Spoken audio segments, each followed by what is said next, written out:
At Legion Field, I'm Charlie Neal along with my partners Eddie Robinson and Jay Walker, and glad you could join us here. Gorgeous day in Birmingham for college football in this 64th edition of the Magic City Classic. It's a very little wind, about a 10 to 15 mile an hour wind. The temperature 68 degrees, clear and cool is the forecast for this game. And the series history 36-30-3. Alabama State leads it. Last year they won it 24-20, scoring 10 points in the final 9 minutes. In this Magic City Classic, it's all tied at 30-30-3.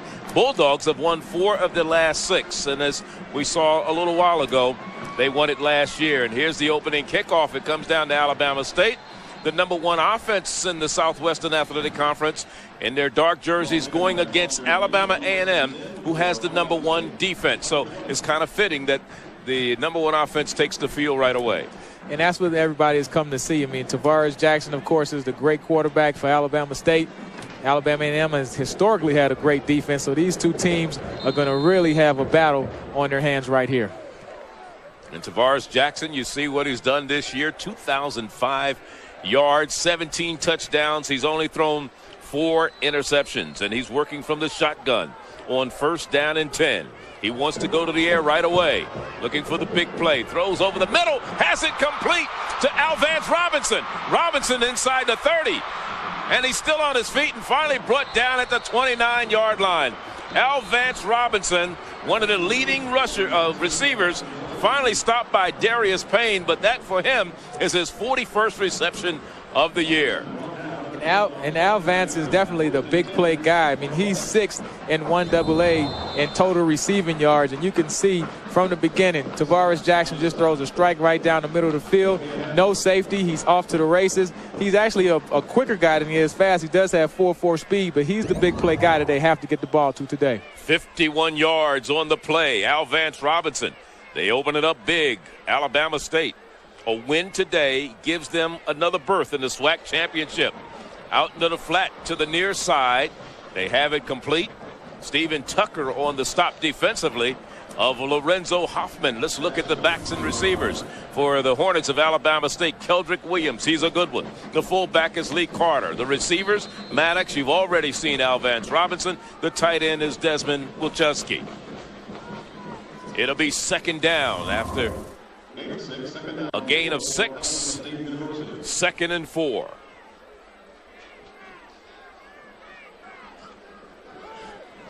The pitch, and it comes to Keldrick Williams, and Williams gets the 1st down to the 16-yard line. Let's look at the Alabama State defense. We start with the down lineman, or the offensive line, that is, for Alabama State. Sylvester Hatton along with Benaby. Darren Dunson, a freshman, is the center. James Brown, another freshman, the right guard. Derek Warford, a senior, is the right tackle. A young offensive line, but they've paved the way this year on this #1 ranked offensive production that Alabama State has been able to put forth. Up back is Marlon Lynch from the I formation. Keldrick Williams is the second back, and the quick slant pass incomplete, intending it for Alvance Robinson. Let's look at the defensive line for Alabama A&M. The ends are Molasta Hill and Dominique Cummings. Cummings getting the start today in place of Lieutenant Dukes. Kelvin Lockhart and Freddie Solomon are the tackles. The linebackers, Baldwin, we spoke about him. He's a good one, along with Avery Mullen and Bobby McLean. It'll be 2nd and 10. Ball at the 16.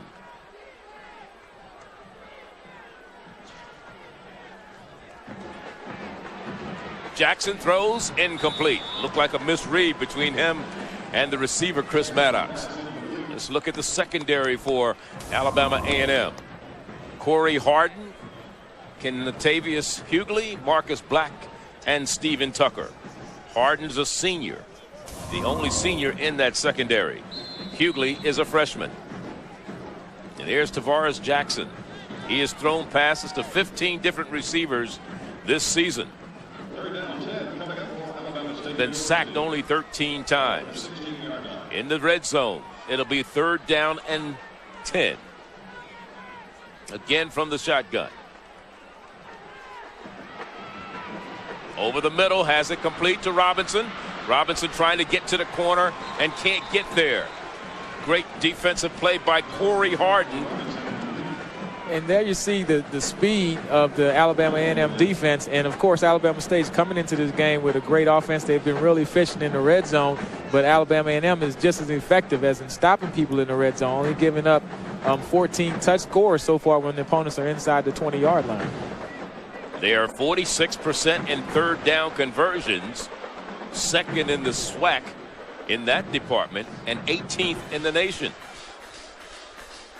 But we had apparently a penalty, which I missed. The ball has been moved down a little closer to the goal line, to the first down marker. Ball is placed at the 7-yard line, where it'll be third down. Personal foul on the white team, number 20, 15 yards from the spot of the foul, automatic first down.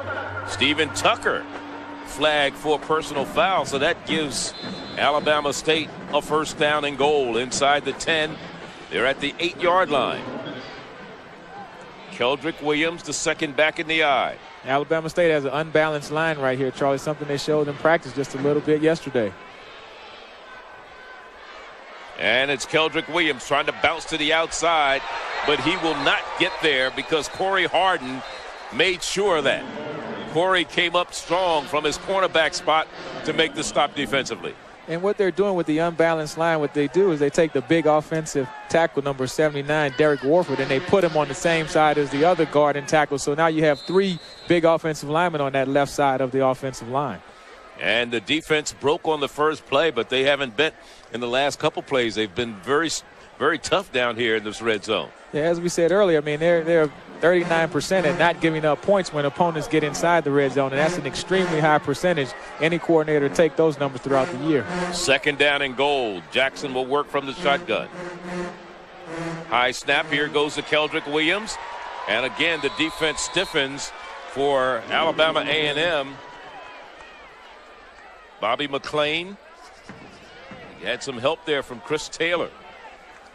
Alabama A&M, historically, they've been at the top of numerous defensive categories this year. They're number 1 in third down in 1AA, number 1 in the SWAC as far as sacks.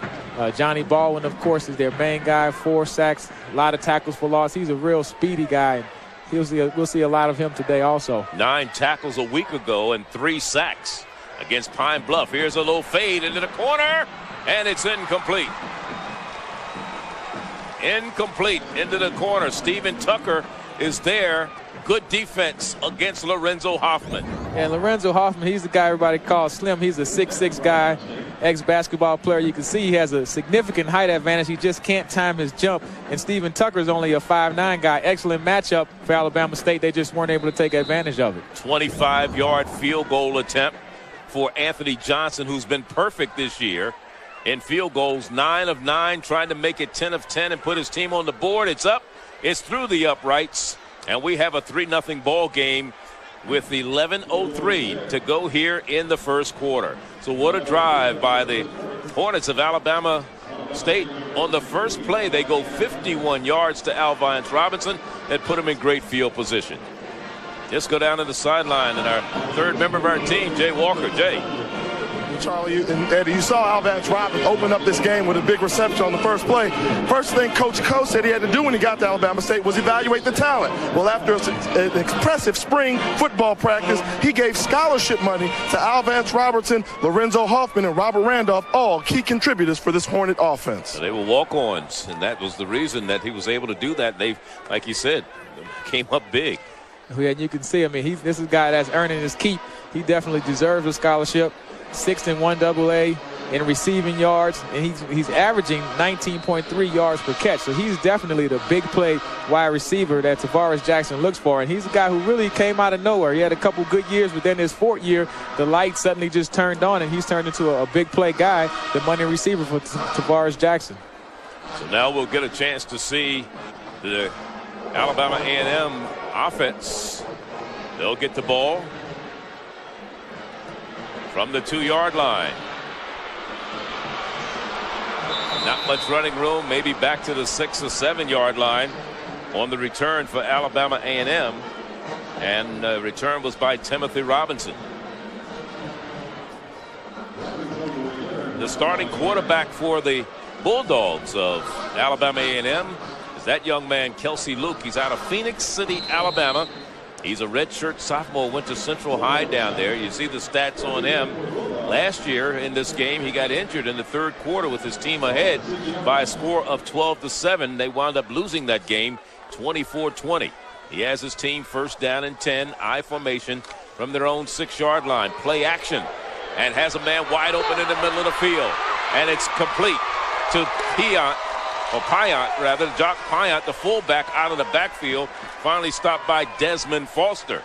So another big first down play, this one by Alabama A&M. And this is not what you expect out of Alabama A&M, a first down play action with the fullback sneaking up the middle of the field. This is a play that Alabama State had trouble with a couple weeks ago against Jackson State. So you can see A&M still in the game plan from some other SWAC schools and attacking the middle of that Alabama State defense. That was good for 38 yards. Here's a roll to the left. Throws, and it's caught. Let's see if they're going to give him the reception right in front of the Alabama A&M bench. And on the reception, Emmanuel Edwards with his 12th catch of the year out of Mobile, Alabama. The backs and receivers for Alabama A&M.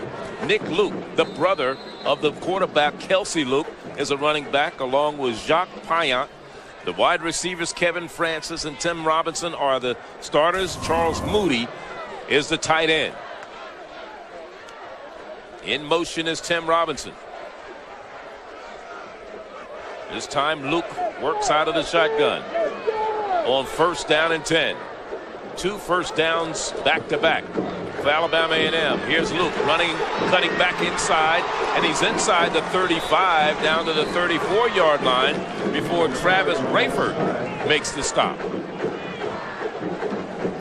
And of course, Kelsey Luke is coming into the game with 307 rushing yards. So he's not just a passer. He's also considered an extra runner. They want to run the ball in a lot of different formations. They spread everything out, make you think pass, then come with a designed quarterback run on the counter play. 9 yards on that run by Kelsey Luke, as you alluded to. He has 3 touchdowns rushing so far this season. It'll be 2nd down and 1. The ball inside the 35 at the 34. Play action this time. Throws. Knocked away. Great defense downfield by Desmond Foster because he had a man wide open down there. That looked like John Smith, the intended receiver. Yeah, corner route, and those routes are always hard to stop because the receiver is actually running away from the coverage of the defensive back. And you can see he's open. He just goes up, get the tip on the ball, and he's very fortunate because if that ball had a little bit more height on it, that could have been a touchdown. Foster, the junior out of Lithonia, Georgia, with a touchdown-saving stop. 3rd and 1. Here's Nick Luke with his first carry of the day, and he will not get away from John Hogan, the 5'9" sophomore from Tallahassee, Florida. Let's go down to Jay Walker with more about the Luke brothers, Jay. And when you talk about the Luke brothers, you're talking about Nick and Kelsey. Nick, the running back, and Kelsey's the quarterback. Both of these young men came to Alabama A&M after transferring from other schools. For quarterback Kelsey, it was coming in there from Auburn. And for Nick, he signed with Alabama. I said, how is it to take orders from your younger brother who's your quarterback? He said, hey, he doesn't listen to me too often. I told him he should have signed with Alabama. Charles, Eddie, back to you. And they both wound up at Alabama State. It's 4th and 2. Let's see what happens here. They're going to go for it on 4th down. And here's Nick Luke. He will not get it. They'll turn it over on downs. He's stopped by Chris Dupuis right at the 35-yard line. So they drove from their own 11, but stopped at the 35 of Alabama State. Great defensive stand by the Hornets. Great stand because they were actually getting real close to scoring position, and Alabama A&M has went for it on 4th down 11 times. So there's something that they will do this game. Timeout on the field. The bands are getting ready. 3-0 our score. Back in Birmingham, 3-0 Alabama State on the opening drive on a field goal. have taken the lead. Let's look at the SWAC standings and the importance of this game, especially as far as the Eastern Division is concerned. Alabama State, a win today clinches the Eastern Division title for them. Alabama A&M needs a win in order to stay alive. Grambling has already wrapped up the Western Division, and they will meet the winner of the Eastern Division in the SWAC championship here in the same field, Legion Field, in December. What makes that so interesting that Alabama State plays Grambling State next week at home. Yeah. So if they do win today, you have the preview of the championship game. You certainly would have a preview of the championship. From the shotgun, Tavares Jackson on 1st and 10. Throws over the middle. Again, Alvance Robinson with the catch at the 40. Make it the 37-yard line. A good catch, and Steven Tucker finally was able to corral him. But here's 2 big catches by Alvance Robinson. And you can see why he's averaging 19.3 yards a game. And he's just running a deep dig route here, coming right across the middle. Quarterback hits him in stride, and he has 40 receptions. So it's not a matter of him having 5 or 10 catches that are just going for deep balls. He has 40 receptions on the year, and he's still averaging 19.3 yards a catch. That's very amazing. That's a real big player right there. Number 1 receiver in the Southwestern Athletic Conference, second in receptions per game. This time it's Keldrick Williams trying to get to the outside with a soft defense that's part of the Alabama A&M.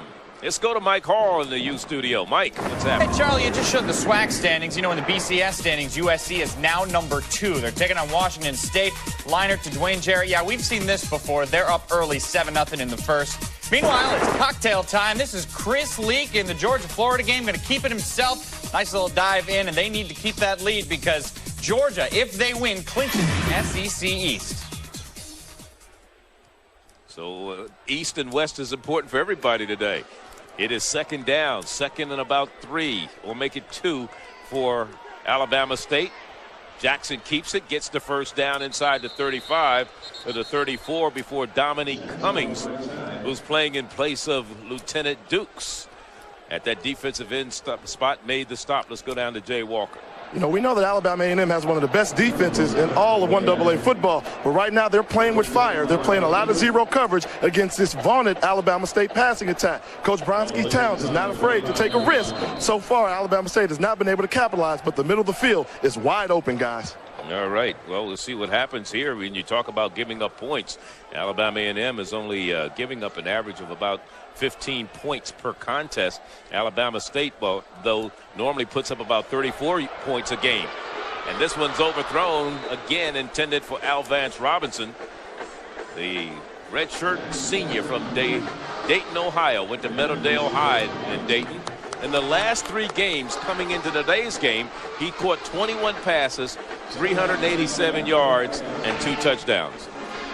Yeah, he's just being very efficient, just getting better and better. And you can see Coach Towns, the defense coordinator, we talked to him early in the week. He said, how much will you blitz? He said, well, I'm going to send my front 4 early on. If they don't get pressure, I'm going to send my linebackers. If they don't get pressure, I'm going to send the cornerback safety, and I'm going to come out of the booth and go and blitz. So they do not want Tavares Jackson to get comfortable today throwing the football. Bronski Towns has been around a long time. Defensive coordinator. Pressure Here's again. a little screen. Keldrick Williams wide open. He Great should call. score at the 5. Let's say they touchdown. And, Charlie, that's how you slow down the blitz. You run the screen, and the perfect call for the situation. And Keldrick Williams, of course, the leading rusher. He's the guy, you get the ball in his hands. He knows how to put it in the box. Oh, he certainly does. Keldrick Williams came into the game needing just 14 yards to hit the 3,000-yard mark. He just went over by 1 yard on that run. He has 3,001 career yards. And here for the point after is Anthony Johnson. He's only missed 1 PAT all year, and he gives his team a 10-0 lead here in the second quarter. 7:04 the time remaining. And again, Keldrick Williams with a little screen pass. He takes it in, gets a good block downfield, and his team is out in front.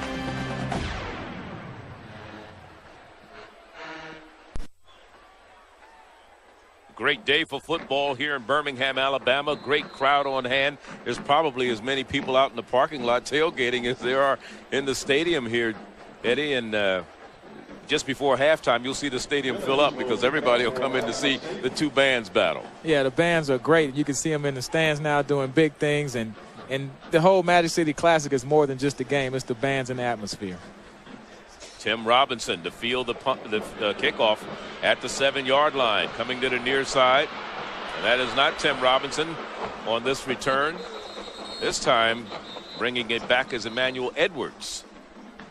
And let's look at the touchdown run and catch once again from Keldrick Williams. And this is what you want to do when you have an aggressive team that's going to blitz. You want to hit him with draws and screen. Once he gets the ball, you can see it's smooth sailing. He's a running back by trade, so he knows how to get into the end zone. Just a great offensive call by Coach Coe and the guys at Alabama State. And that is his first touchdown reception of the year. It is first down and 10 at their own 30. Second possession for Alabama A&M. This time it's Nick Luke with the handoff, maybe a yard to the 31. And as we talked with the Alabama A&M coaches going into the game, they were real high on time of possession, running the ball, controlling the clock, not giving Alabama State's offense a lot of touches and chances to attack their defense. So I think now they're going to have to get back to that game plan of let's control the clock, let's get some first downs, because you can see Tavares Jackson can score when he gets the ball. Here's Anthony Jones in his 4th year as the head man in Huntsville. Done a good job in the time he's been there. Here's a quick pitch out to the near side to the tight end, Charles Moody.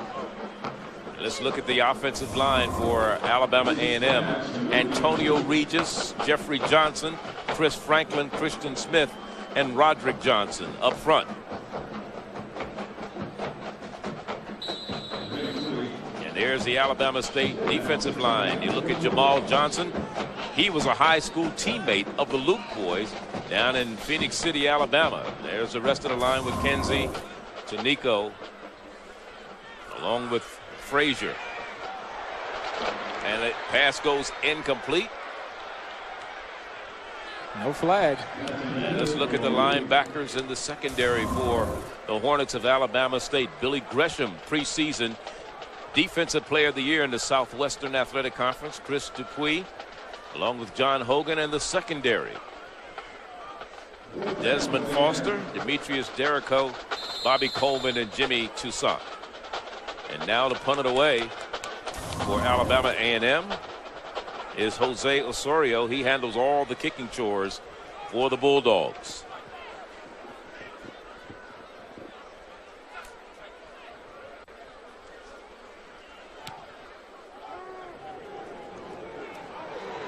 Jay Peck from the 25. Peck cuts it back, still on his feet, and struggles up to the 42-yard line. So Jay Peck, the sophomore from Columbus, Ohio, finally stopped by William Kennedy, but made something out of nothing on that punt return. Timeout on the field here at Legion Field in Birmingham. Halloween weekend, 10-0, Alabama State. The time remaining here in the first quarter with Alabama State in their third possession. They've scored on their first two, and they lead it 10-0. A field goal and a touchdown has given them a 10-0 lead. You saw the stats on Jackson in the game so far. First down and 10, play action. Jackson stands in there, throws, looking again for Robinson. Knocked away at the last minute. Good defense downfield by Steven Tucker, number 20. You can see Alabama State, they're not afraid to take their shots downfield.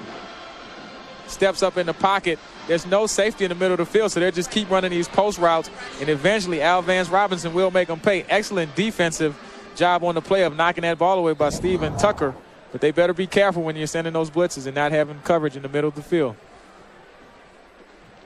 From Michelle Crop High in Miami, Florida, where Steven Tucker matriculated from. 5'9" sophomore, red shirt. On second down, they keep it on the ground with Robert Randolph, the other good running back in the backfield for Alabama State, who himself has averaged something like over 5 yards a carry so far coming into this game. Let's go to the U studio. An update for Mike Hall.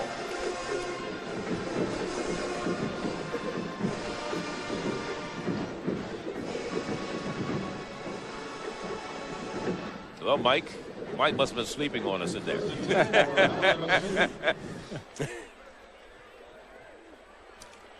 And a first down gain by Randolph. Randolph, a senior from Union Springs, Alabama. Play action again. He has him. And it's complete on the near side. And run out of bounds by Stephen Tucker is Lorenzo Hoffman. Hoffman is a junior from Booker T. High over in Tuskegee, Alabama. Preseason first team All Southwestern Athletic Conference selection. Comes in at 6'6", 210 pounds. So, you know, he's matched up, even if he's not wide open like he is, against very short defensive backs. Yes, and that's what they like to do, is just get him the ball in the jump ball situation. I mean, it's just a natural mismatch with that height, and he's a guy who's getting better each year and is able to catch with the ball away from his body. Real productive receiver.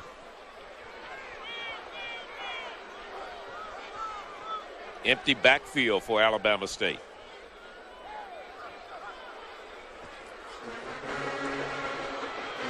Incomplete. And the fullback wanted a flag, but there was no way he was going to catch that for Robert Randolph. Let's go to the studio and Mike Hall. Mike? All right, Charlie, this time no technical problems. We're ready for you. A couple scores here, USC and Washington State. Look at Jerome Harrison popping it in from 13 yards out. Missed the extra point, though, so the #1 team is up by 1. Then back to the cocktail party. Chris Leak ran it in from 1 yard, throws it to Tate Casey for 1 down. Casey's first touchdown of the year. And look at this, Georgia down 14 early, Charlie. All right, thank you very much. Alabama State now facing a second down and 10. The ball inside the 20 in the red zone again, where they are 23 or 26 coming in.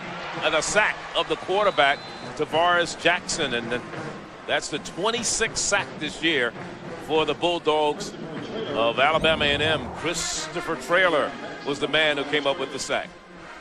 Yeah, and A&M, they like fast defensive ends, guys who can run, hit, get to the ball. You can see that was just a quick move coming around the corner. Jackson never really had a chance. I mean, they're passing the ball a lot with a lot of success. But remember, Alabama A&M knows how to pressure the quarterback, and you don't want to get forced into a mistake when they get pressure coming up on the outside. A loss of 5. It'll be 3rd and 15. Jackson throws. Wide open. Touchdown. Al Vance Robinson, his second big reception tonight. And his first touchdown of the day. He beat Stephen Tucker. He got him turned around. And they take it in for 6. And these guys have a mental connection, because, I mean, it seemed like he wasn't going to be able to catch that ball. He threw it behind him. That's always the hardest pass for the defender to stop, because he doesn't know where the ball is, and the receiver has the advantage when the ball is an underthrow. But they're on the same page today, and you can see they're going to really have to do something to stop him, because Al Vance is really on the roll. Al Vance Robinson with the big catch. The point after by Johnson, and Tavares Jackson with his second touchdown pass of the year. And that's the first miss by the kicker, Anthony Johnson, this year. He misses the extra point, and it remains 16-0. More importantly for Tavares Jackson, he's thrown at least 2 touchdown passes in every game this year, with the exception of 1. I mean, he's just been really efficient. This is his 3rd year as a starter. He gets better every time I see him play. And week to week, season to season, he's improving. You can see here, touchdown to Al Vance Robinson. Defender never really had a chance. The ball was an underthrow. I don't know if it was by design, but these guys just on the same page, and they're just making the plays consistently today and throughout the entire year. Discounts up to 20% on car insurance. Nobody takes care of you like State Farm. We love to prove it to you. 3 possessions, 3 scores. That one a 6-play, 57-yard drive that used up only a minute 42 of the clock.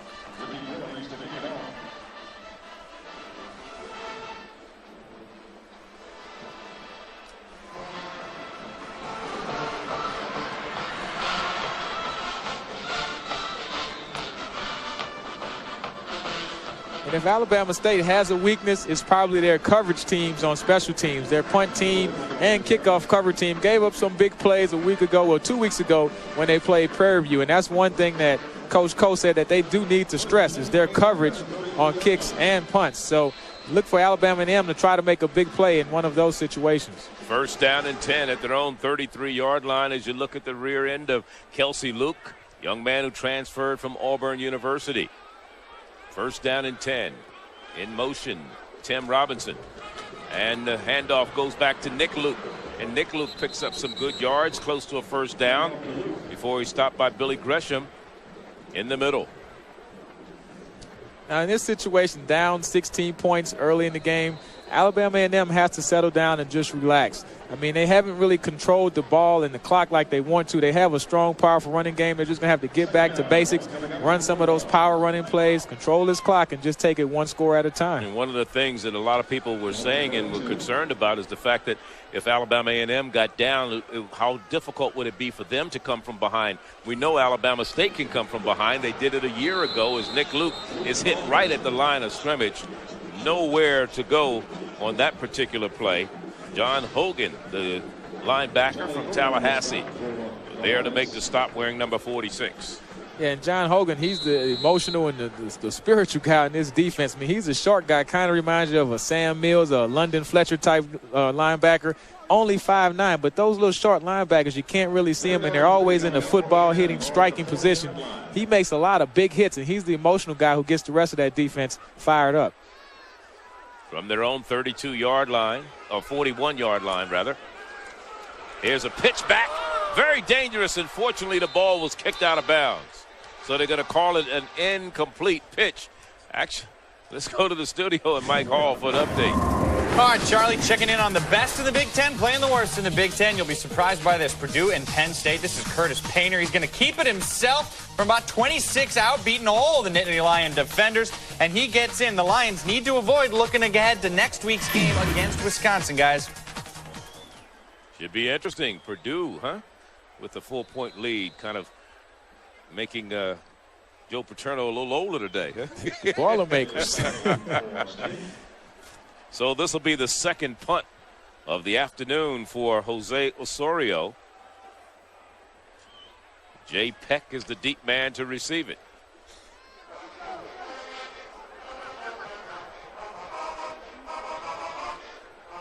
And they let it bounce, and it'll die right at about the 26-yard line.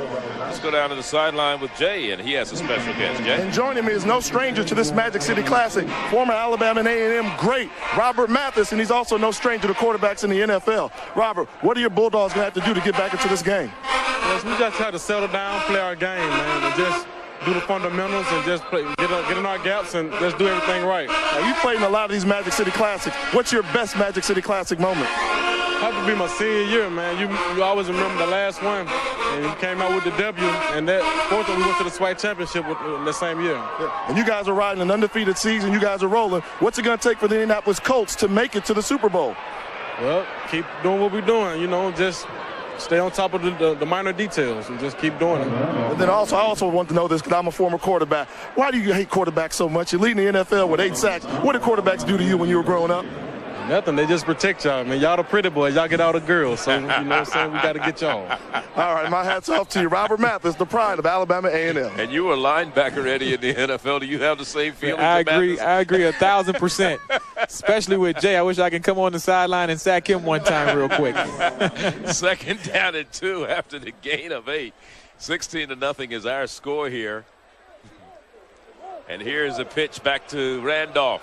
Trying the left side, and he gets the first down with ease before being bounced out of bounds. And so far today, let's look at the stats on Tavares Jackson. There we go. There's a long pass to Alvance Robinson. Again, his favorite target so far this season. And then Keldrick Williams with the touchdown. And Tavares Jackson, 7 of 13, 159 yards and a pair of touchdowns, and we're still in the first quarter. 1:11 to go. As advertised, Charlie, I mean, he's really coming into this final Magic City Classic of his excited and ready to go, and is putting up big numbers already in this first quarter. You saw Robert Mathis, one of 16 players from the SWAC currently playing in the NFL. Here's a pass to the near side. Here's Alvance Robinson with another catch. It'll be for Alvance his 5th reception of the afternoon.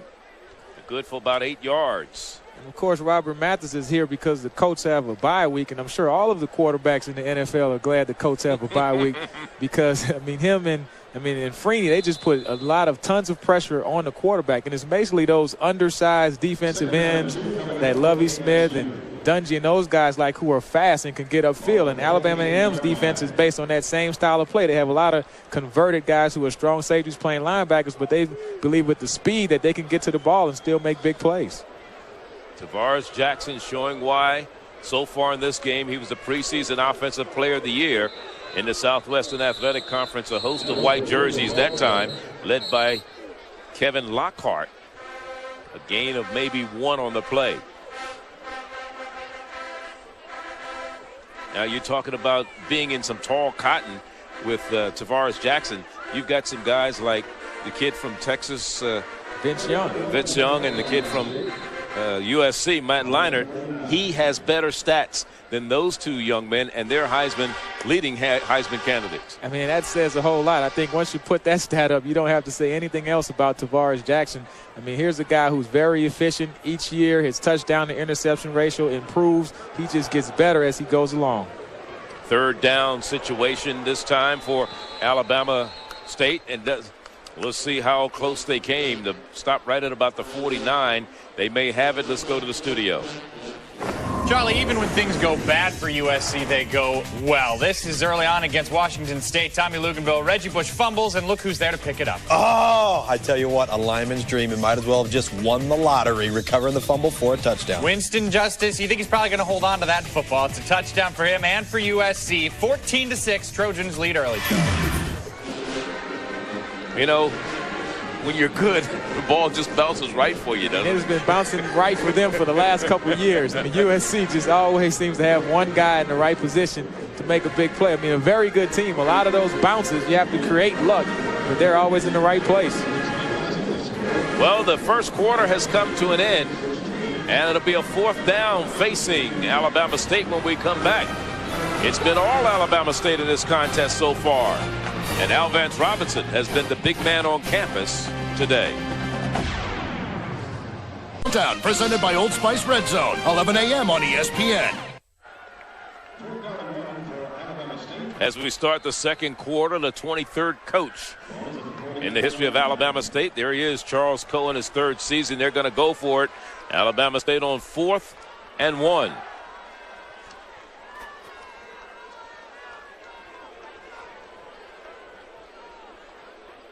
Keldrick Williams in the backfield. I think they were thinking that Alabama A&M was going to jump off sides, so they wind up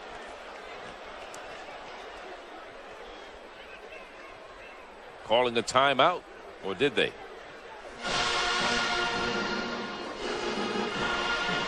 No, there was a delay of game penalty, I believe. So rather than going for it on 4th down, they were hoping that Alabama A&M jumped off sides. They did not. So that'll bring on the punting situation, and that is Anthony Johnson. This will be his first punt of the afternoon. They drove from their own 26. They'll be punting from the 44.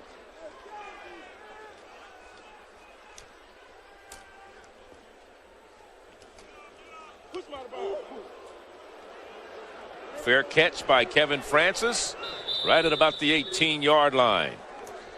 36-yard punt by Anthony Johnson. 14:51. We're just starting the second quarter here in Birmingham. 16-0 Alabama State. A lot of trust. 14:51 the time remaining here in the second quarter. Charlie Neal along with Eddie Robinson and Jay Walker at Legion Field in Birmingham, Alabama for the 64th edition of the Magic City Classic. Alabama A&M, coached by Anthony Jones, is in his 4th year in Huntsville, Alabama. Overall, he has 7 years as a head coach. Played for Willie Jeffries, the former South Carolina State coach at Wichita State. First down and 10 for Alabama A&M. And here's the quarterback, Kelsey Luke. And he runs it out to about the 29-yard line. A gain of 9. Let's go down to Jay Walker. You know, you talk about Coach Jones. Both these teams have great coaches, Charles Cole for Alabama State and Anthony Jones for Alabama A&M. And the job for Jones has probably been a little bit tougher. You see, up until 1997, Alabama A&M was a Division II powerhouse. They made the move to Division I football in 1998, and they've been in the SWAC conference. They're yet to win a SWAC championship. However, they have played in the SWAC championship game on 2 occasions, with the last being in the 2002 season. Charlie, Eddie, back to you. All right, 2nd down and 1, and Eddie Robinson, who played at Alabama State. This is the first time we've actually said this during the game, Eddie. We were trying to keep you a little impartial, but you played 4 years against them. You were 3-1 against Alabama A&M during your college career. And they were a Division II school back then, but it really didn't matter. This is still a rivalry, and they're going to play hard regardless. Here's a handoff to the up back, the full back, Payant, and let's go to the studio and Mike Hall. And total offense showing it now, up 14-zip in the second. Charlie? All right, Mike, thank you. Right now, Alabama A&M trying to solve the problems of being down 16-0, trying to keep the drive going. They have a 1st down and 10. Here's Kelsey Luke. He wants to go to the air. Now decides to scramble out, trying to get to the sideline, and finally out of bounds at about the 40-yard line. A gain of about 5 yards on the play. Actually, they're going to mark him out before the 40 rather, at about the 37-yard line. So it's a gain of about 3. It'll be 2nd and 7. And it's real important that Alabama A&M gets this this 1st down here. I mean, it's the 2nd down here, but they have to get some drives sustained because they want to get to control the clock. And right now they're not doing that. The last 2 times they've had the ball, it's been 3 and punt. And with an offense as talented as Alabama State, you can't keep giving them chances to throw the ball and put more points on the board. And keep the ball out of Tavares Jackson's hands. Exactly. That's the most important defense that you can have, is this offense right now. It is 2nd down and 7.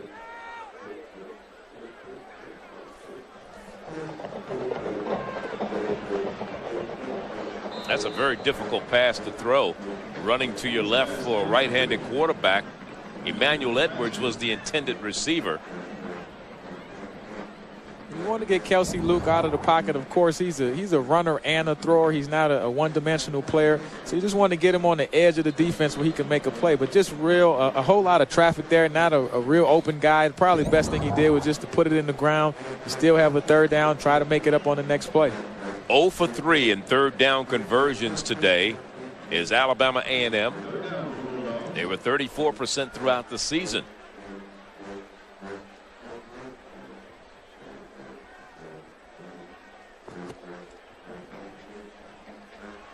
Quick pass out of the backfield, and the player with the reception falls down coming out of the backfield. I believe that was Scott. Tamar Scott. Very interesting story for Tamar Scott. We'll get to that as the game goes along.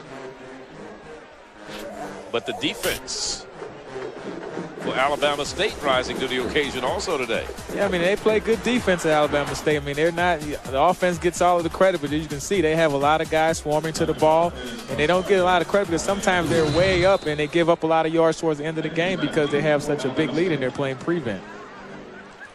Sorio with another punt.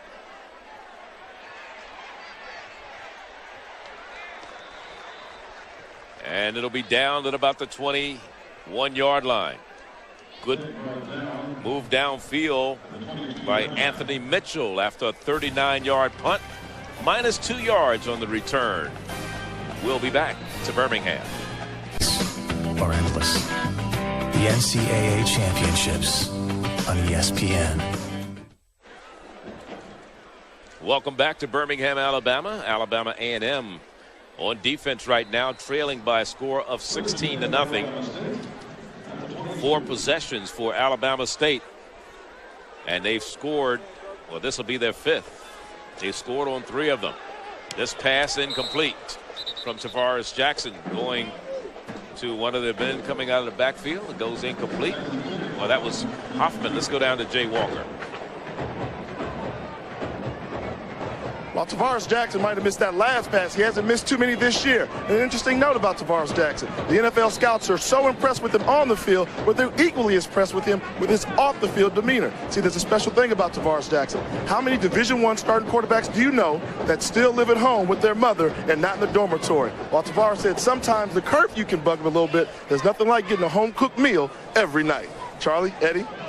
Yeah, you know about that, Jay. It is 2nd down and 10. And he's quite a story and quite a young man, Tavares Jackson. Has been a mainstay here on the campus of Alabama State since coming here. He transferred from Arkansas. He didn't start his college career here.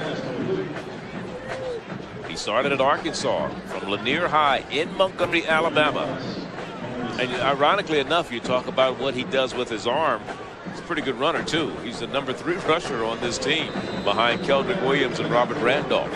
Yeah, but I would think in his evolution as a quarterback, he's more like a Donovan McNabb type now. He'll break containment and he can run on his own terms, but he doesn't just look to run like a Michael Vick all the time. So he's a passer first and a runner second, but he can do both extremely well. 3rd down, rolling to the left, under pressure. He will not get this one away. He'll be sacked by Avery Molan. Let's go to the studio and Mike Hall. Guys, we're checking in with USC again. This is just getting ugly. Look who's getting hit with the ugly stick. Washington State. This is Leinart to Steve Smith. Smith's 2nd on the day. These are first quarter numbers for Leinart. 14 of 18, 232, and 3 TDs, Charlie and Eddie. The machine is working, it looks like. 28-6. Trojans are extremely strong. 4th down now, punting situation. Alabama State's Anthony Johnson will punt for only the 2nd time this afternoon, standing right at the goal line. Lets it go.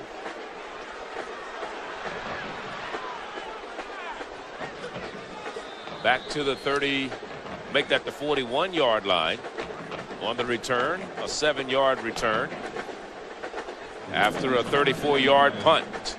And don't forget, tonight, a full day of college football action on ESPNU will finally come to a close with a meeting of 2 teams from the Mid-Eastern Athletic Conference. Bethune-Cookman, the Wildcats from Daytona Beach, face the Aggies of North Carolina A&T in Greensboro, North Carolina.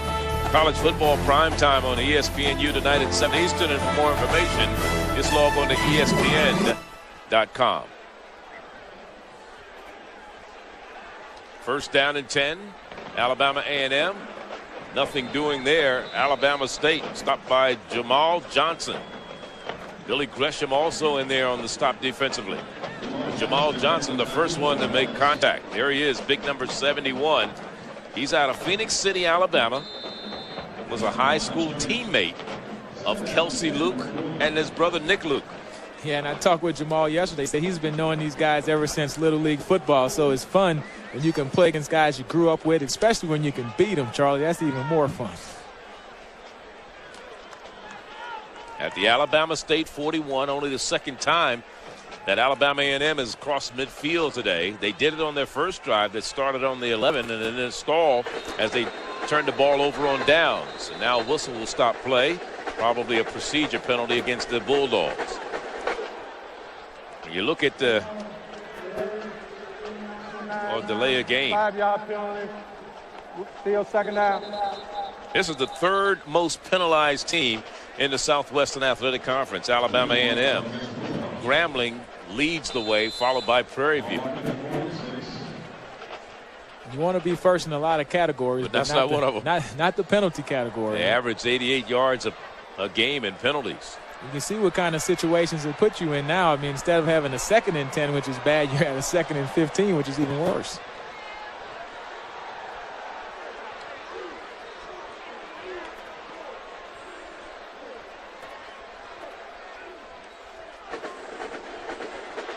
Luke has it complete right at about the 40-yard line. Coming up with the reception is John Smith. Derrico on the stop defensively.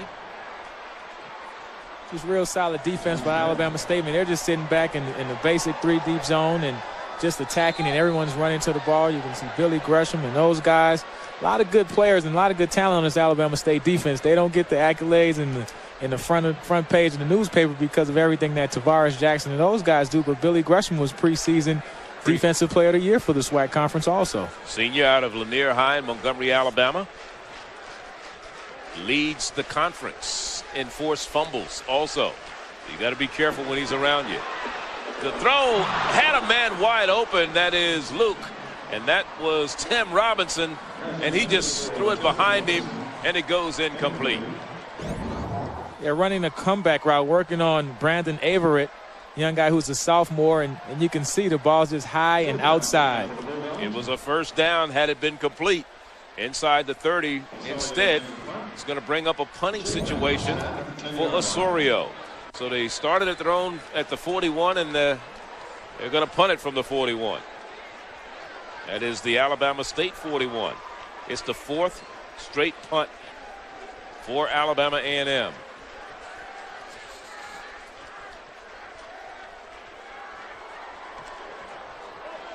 Peck calls for the fair catch. It takes a nice bounce in favor of Alabama A&M, and they will down it. John Smith downs it right at about the 7-yard line after a 31-yard punt. There's a timeout on the field. 16-0 is our score. Tavares Jackson, a pair of touchdown passes, and we'll be back. 16-0 our score. Alabama State with the ball at their own 9-yard line, first down and 10.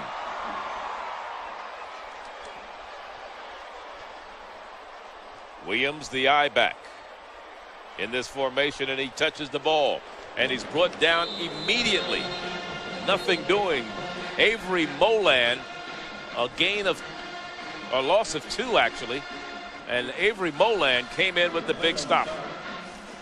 Let's go down to Jay Walker with an update on Johnny Baldwin. Yeah, you're taking a look at Johnny Baldwin there, and he's the key for this Alabama A&M Bulldog defense. I asked Bronski Towns what makes him a special linebacker. He said, you know what? He's like a Jim Brown of linebacker. I said, well, Coach Towns, Brown was a running back. He said, but he reminds me so much of him. He likes to get physical. He delivers punishing blows. And just when you think he's not going to get back up, he gets back up to play another week and continue delivering punishing blows. Well, he can bring it, I'll tell you. And again, they keep the ball on the ground, and Bobby McClain was there defensively to make sure they didn't get a lot of yards. And while we have a moment, I want to welcome all the viewers from DirecTV, the Dish Network, Verizon, Adelphia, Mediacom, and our newest affiliate, Insight, who are tuning in and watching us here on ESPNU. And if you don't have any of those providers, just call your local cable operators and request they go to ESPNU or get ESPNU for an exciting lineup of college football action. Not just football and basketball, but coming up in November we'll have ice and field hockey along with soccer, volleyball, and this one goes incomplete. 3 and out for Alabama State. That's exactly what Alabama A&M defense does on a consistent basis. Is force teams to go 3 and out and get into a fighting situation. Of course, they're down 16-0, so they have to give their offense the ball at very short order. So after scoring on their first 3 possessions, this will be the 3rd straight time that Alabama State will have to punt. This time, Anthony Johnson will be punting from his own end zone.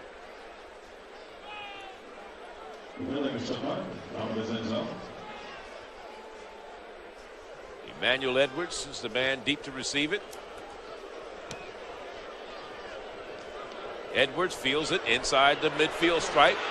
Going to his left, has a roll, gets a block on the outside, inside the 20, 15, 10, 5, touchdown, Alabama A&M. No flags, 48 yards. Whenever you have a line drive punt coming out of your own end zone, it's a very high percentage chance that they will run it right back at you. Get ready to make the tackle if you're the punter. Edwards with a 48-yard punt return. His previous long was 46. Or 42, actually. But this one is good for 6 points. And Coach Cole came into this game knowing that one of his only weaknesses was his kickoff coverage team and his punt cover team. They had troubles the previous weeks, and you can see it raises his ugly head again as they give up a touchdown on a punt return. So they're going to go for 2, apparently.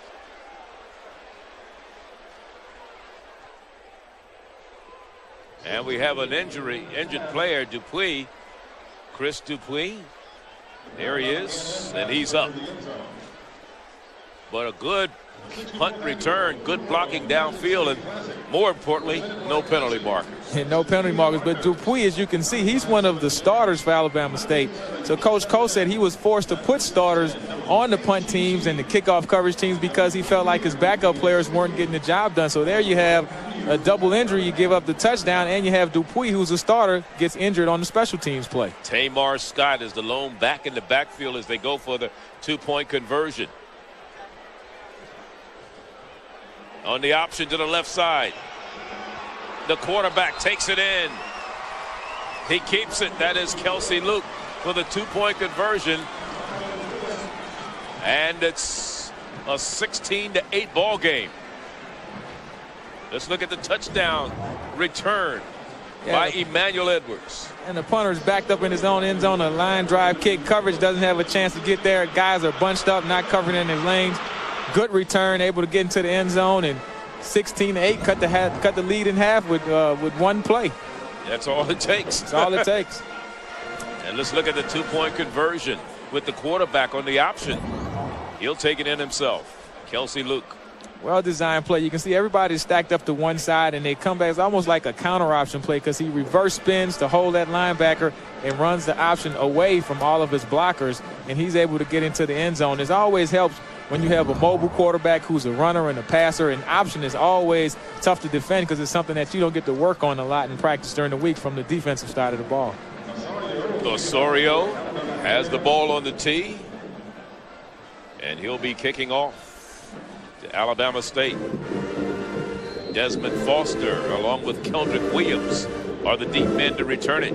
Keldrick Williams will be on the near side, and normally you don't see your star running back returning kicks, do you, Eddie? Yeah, but he's not afraid to put starters on the special teams, realizing that that's an advantage that they can take over other teams. It's a short kick, and a fair catch is called for at the 18-yard line by one of the up men who was not normally used to returning kicks. And let's go to the studio with Mike Hall. All right, Charlie, coming up at halftime, we'll give you some highlights from the big games going around, including that USC battle. It's getting ugly. You want to see some of these highlights. We'll take you out to Jacksonville for the world's largest outdoor cocktail party. And, of course, we'll take you back to site to show you the Battle of the Bands. All that coming up at halftime with Tom and John. Thank you so much, Mike. And you talk about the world's largest cocktail party. I think here in Birmingham we have to tag this one the world's largest barbecue. And they tailgate starting on Wednesday. Yes, they do. Tavares Jackson steps out of a defensive pressure and managed to pick up about 5 yards before Bobby McClain came up to make the stop. And let's look at some first half possessions for Alabama State. They started at their own 20. They got a field goal. They started at their own 35. They drove 65 yards for a touchdown. Their own 43. They go 57 for a touchdown.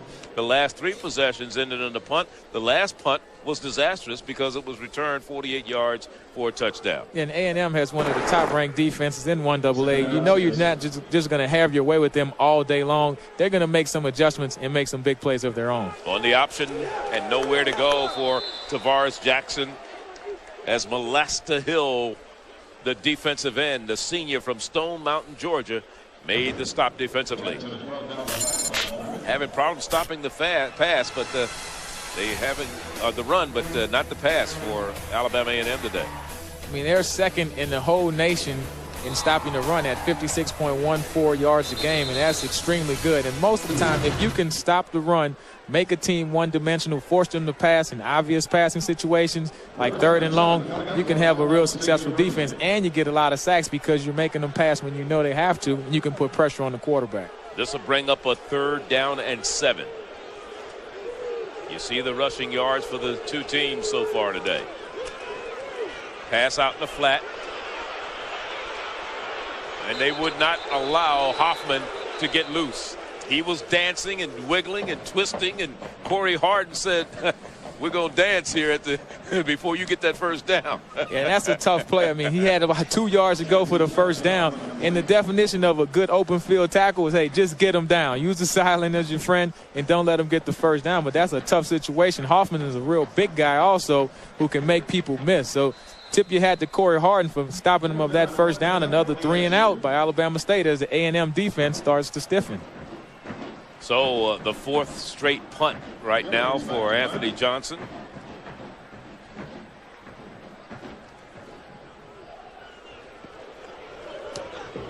This one goes straight up in the air. Not a good kick this time. It goes out of bounds.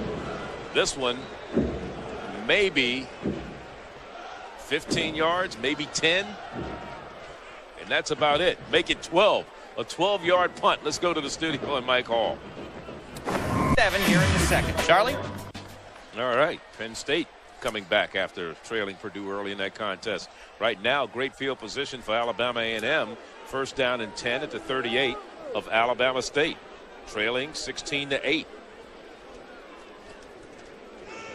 Play action. Plenty of time for the quarterback, but too much time. Too much time, and Kerry Frazier said, if you're going to stand back there that long, I'm going to take you down. Hey, he was back there baking the pizza, and at some point, you have to realize that the oven's going to get hot. I mean, a lot of time downfield, first down play action for Alabama State. The guy that makes the big plays, excellent pro prospect, gets off the corner extremely fast, and sooner or later, the rush is going to get you. And a loss of 9, bringing up a 2nd and 19. Remember, this drive started at the Alabama State 38. Now they're back to the 48-yard line.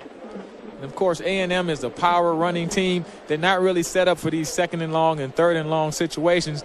Look for a draw or screen or something tricky so they can get to a manageable 3rd down situation. And now Alabama A&M wants to call a timeout and talk things over. They're going to go over to the sideline. You look at what's happening as far as both of these squads are concerned.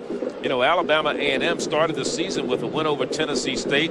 Then they lost to Grambling. They beat Mississippi Valley and Allen. Lost to Texas Southern, which Coach Jones felt was the most disheartening thing that happened to him because it was on homecoming, and the Texas Southern has the worst record in the Southwestern Athletic Conference.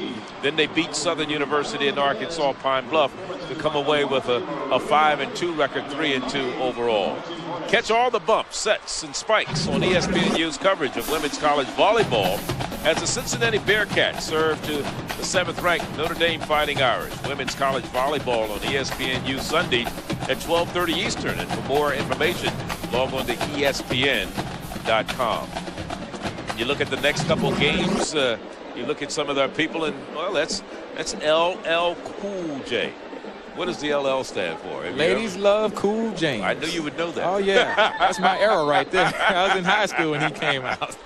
Alabama A&M will play next at Jackson State. That's for homecoming. They'll play them in Huntsville. Then they'll go to Alcorn and close out the season at Prairie View. Right now, it is 2nd down and 20.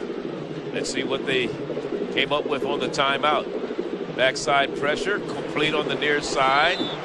And on the completion to Kevin Francis, or it goes out of his hands. It goes incomplete. There to make the stop and making sure he wouldn't hold on was Travis Rayford.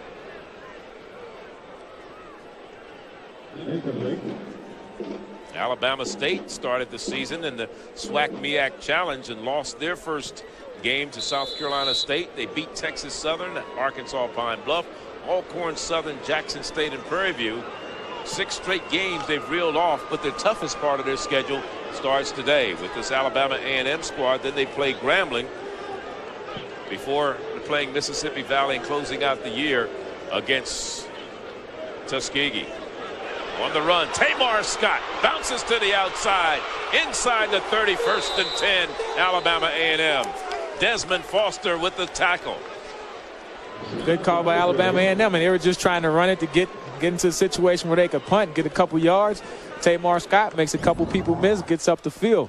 20-yard run for Tamar Scott. 2nd longest run for him this year. But the story that makes it so interesting with him, coming out of high school, his high school coach was by the name of Alphys Shipman, was a graduate of Alabama State, wanted him to go there. But L.C. Cole, who was the coach at the time, said, nah, we got somebody better.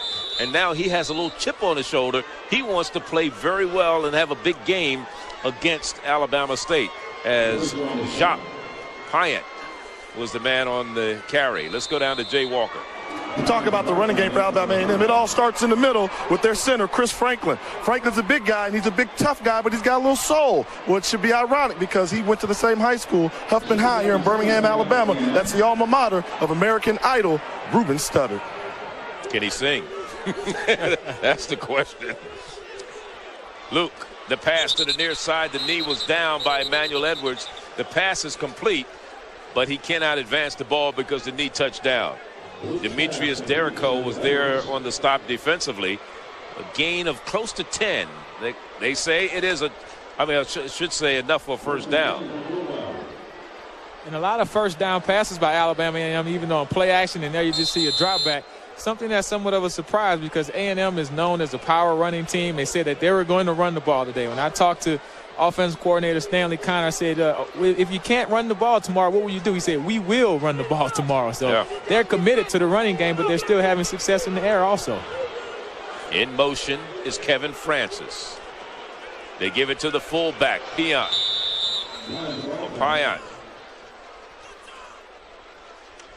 They're starting to move the ball in this possession, but they have struggled so far in this half, the first half of this game. From their own 6, a 59-yard drive, and then they turn it over on downs. Their second drive started at their own 30. They punt it. Their own 33, they punt it. Their own 19, they punt it. And their own 41, they punt it. And that's why we have special teams also, because they were able to get that big punt return. So it's still a football game with the score 16-8. Second down, 10. Again, Francis in motion. Here's Scott, straight up the gut. Touchdown, Alabama A&M. 16 yards. Tamar Scott did not get a chance to play against Alabama State a year ago because of an injury. And this is his first Magic City Classic actually on the field. Right. And as you say, a guy who wanted to go to Alabama State and now is at the cross-state rival is having a real big day. And the only person that could have tackled him was the goalpost. You can see the inside blitz, and there's nobody home. He's right up the middle, the stiff arm in the end zone. What a great feeling for a guy to not be able to play in this Magic City Classic and then score a touchdown and have some real big runs here in the first half. Going for the two-point conversion once again. There he is, Tamar Scott from Demopolis, Alabama, and Essex High. His second rushing touchdown of the year. Here's the quarterback again Same for play. the two-point conversion, and it's good. And it's tied at 16. And that's the same play they ran on the first two-point conversion, and it worked again. Kelsey Luke with the two-point conversion with 1:34 left here in the first half. He's real shifty. You can see everybody overloaded to one side. He reverses out, runs the option, is able just to wiggle and squeeze through all of those big defenders and get into the end zone for the conversion. Let's go down to Jay Walker, who has a special guest. Joining me is Uncle L himself, LL Cool J. You're getting excited about the game. Yeah. It's a real hot game. It's real serious out here. They just tried. I mean, it's a tie game. It's unbelievable. If you're at home, you're missing the world's craziest game right now. It's crazy here. It's serious. And you talked about, hey, you played a little tailback back in the day. Yeah, I used to play a little tailback, but I don't know. I might have lost some stuff or something. They're moving fast out here. But I definitely played the game, and I'm just glad to be down here. And it's a wonderful city. Everybody's embracing me. It's a lot of love, and what can I say? You play in front of a packed house all the time. What would it be to be playing football in this type of environment? It would be incredible. I mean, the energy would just turn me on. It would just motivate me that much more to want to deliver a great performance and help my teammates take it to the next level. One of my role models, James Ty Smith, LL Cool J. Thanks God bless. I love this town, baby. One love. LL said he slowed down a step. We all have. Of course, Father Time catches up with you. He played in that Any Given Sunday. He was the tailback in that movie also. From the 10-yard line on the return. A great return being brought back for Alabama State and Desmond Foster. And Foster takes it up close to the midfield stripe right at the 49-yard line. A 39-yard return for Desmond Foster, which is not his longest kickoff return this year. His longest, 47. But he leads the SWAC, and he's ranked 16th in the nation in kickoff returns. Dangerous return, man. You can see earlier Alabama A&M was using the sky kick to keep the ball out of his hands, and you can see how dangerous of a player he can be if you do kick it to him. So Alabama State 51 yards away from the end zone. A minute 25 remaining in the first half. And more importantly, a tie ball game. Jackson will work out of the shotgun now. He has Randolph in the backfield with him. He's going to take off and run. Brought down by Baldwin. Johnny Baldwin on the stop defensively. Johnny Baldwin had a big game a year ago in this contest. Ran back an interception, 17 yards to give his team a 20-7 lead before they lost it 24-20. This time the handoff goes to Randolph, and Randolph finally slacked down. Marcus Black. What is the thing they do on ESPN? You just got, what is it? Man, that was a what do they call it? You just got what? You just got jacked up. Yeah, you just got jacked up. And this is a 1AA college game, but yeah, he might make the jacked up reel. He sure would on that one. That was a 16-yard run, and there's a timeout by Alabama A&M. But the man who jacked him up was Marcus Black. You see him there wearing number 6 from Lithonia, Georgia's preseason second team all-conference selection. Well, welcome all of those just joining in the Magic City Classic here in Birmingham, Alabama. Along with Eddie Robinson and Jay Walker, I'm Charlie Neal. And the U will be coming your way at halftime, presented by Allstate. And they'll talk about the Trojans. They're rolling along just like the machine they are. A cocktail party update. And we'll be back here for the Battle of the Bands. All that coming your way at halftime. LL Cool J still on the sideline enjoying himself. Alabama State going with a no huddle now just to pick up the change of pace as the game has gotten tied. And the throw inside to Robinson on the inside, little like counter pass. But the defense read it very well, and Molan was there to make the stop. A gain of 2, 2nd down and 8.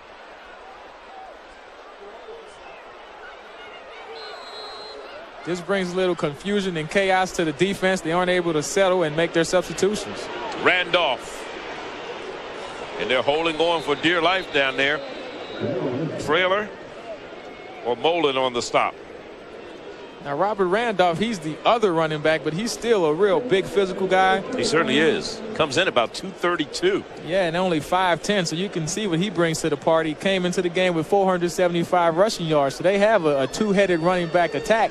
And Randolph is the big power guy who they like to put in there for a change of pace. And they call Keldrick Williams the glider. He has more vision. With Randolph is the downhill guy, the load. He came into the game needing 113 yards to be number 4 all-time rusher at Alabama State. But the big man in the game so far today, other than the quarterback, Tavares Jackson, who's thrown for 176 yards here in the first half alone, is Alphonse Robinson, who's caught 7 of the passes, 11 passes they've completed for 113 yards and a touchdown. He's had some big catches today. Yeah, he's been quiet on the last drive or so, but early on in the game, he was extremely hot. I mean, I don't think this kid is done yet. At some point, you may want to put a double coverage on him and try to shut him down, but he's the focal point of the Alabama State's offense, and they're going to run plays to try and get him open. It is 3rd down. Randolph the lone setback. We had movement, I thought, but they didn't call it. No flag went down. Late flag. And here's Alphonse Robinson. Maybe a flag did go down, but Alphonse Robinson moved prematurely before the ball was snapped. So this play will probably be brought back. Yeah, I think the flag was stuck in his pocket. I mean, it was obvious movement by Alabama State. On the offense, number 9, 5-yard penalty. Replay the down 3rd. Yeah, it's Harold Cooper out of Jackson, Mississippi, the referee. See, just a little anxious, trying to get into the route, and just a second earlier. You had 2 people actually move also. Brandon Harris moved. So it's still 3rd down.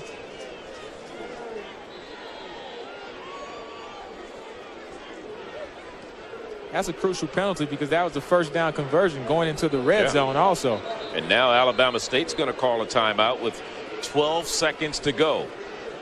There's what Tavares Jackson did his first 3 possessions, 163 yards passing. What that means is that the opening script worked out perfect. The plays that the coaches usually come out with are the first 10 or 20, and everybody knows what they are. He's running those extremely well.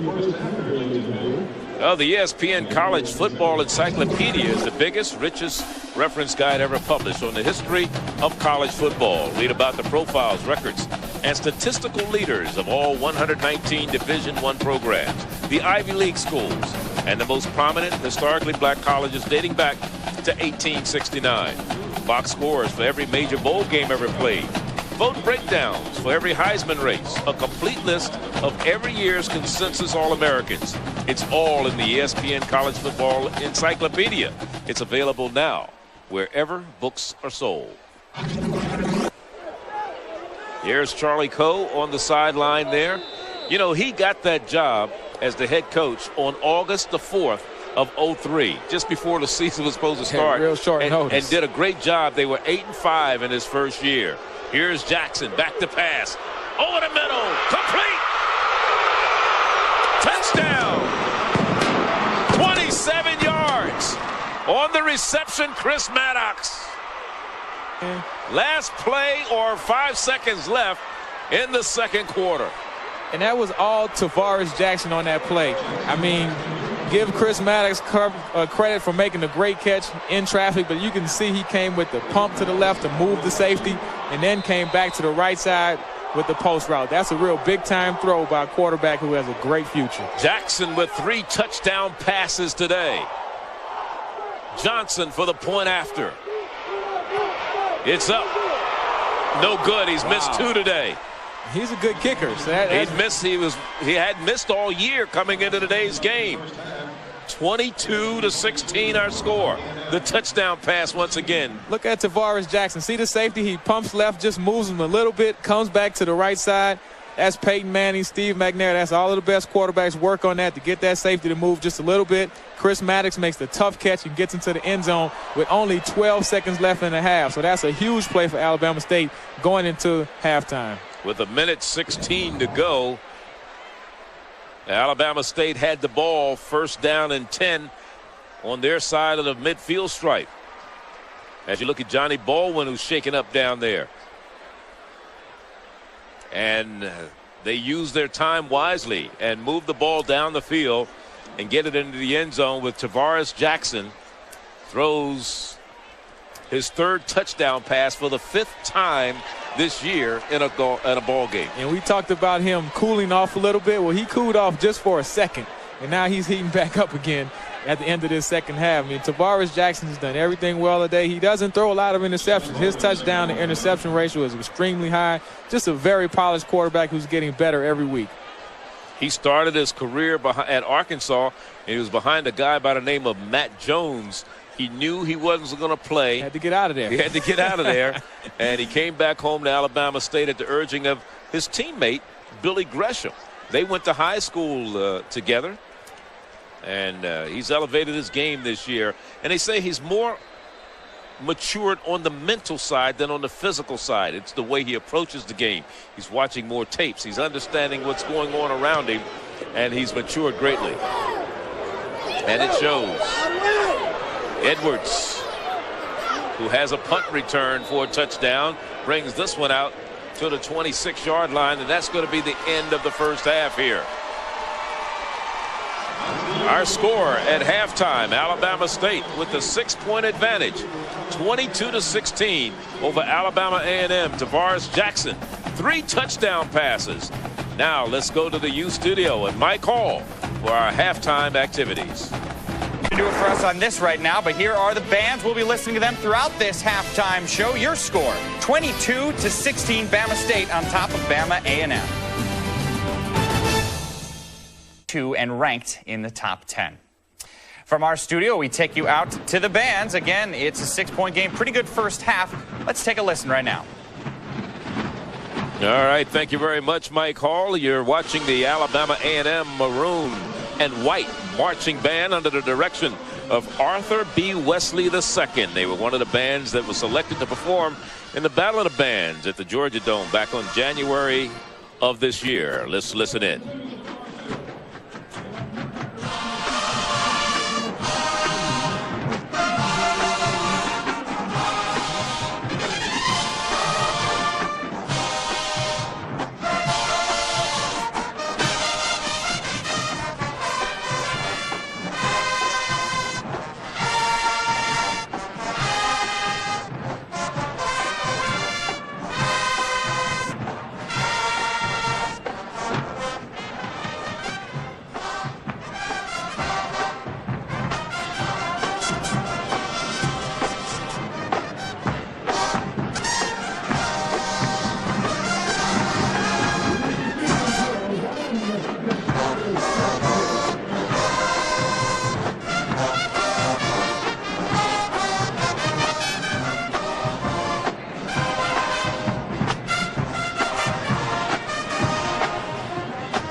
We're at halftime at the 64th edition of the Magic City Classic here in Birmingham. You're watching Alabama A&M's marching maroon and white under the direction of Arthur B. Wesley. Back with more halftime activities.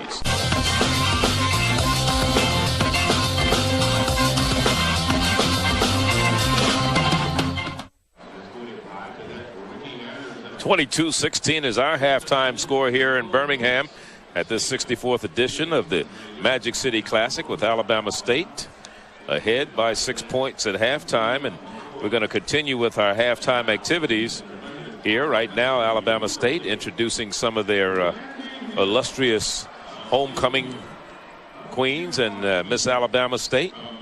And that's Randy Marie Hill. She's Miss Alabama State this year, graduating senior, majoring in theater arts, hailing from Birmingham. She's a graduate of Homewood High School and was a dedicated drama student and drama club. And this is the court for Alabama State. She's a member of the Alpha Kappa Alpha sorority. And now let's get ready to watch Alabama State's Marching Hornets. The Marching Hornets, they say, with a sting, under the direction of James B. Oliver, who's a 1980 graduate of Alabama State.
The Alabama State Marching Hornets with a sting.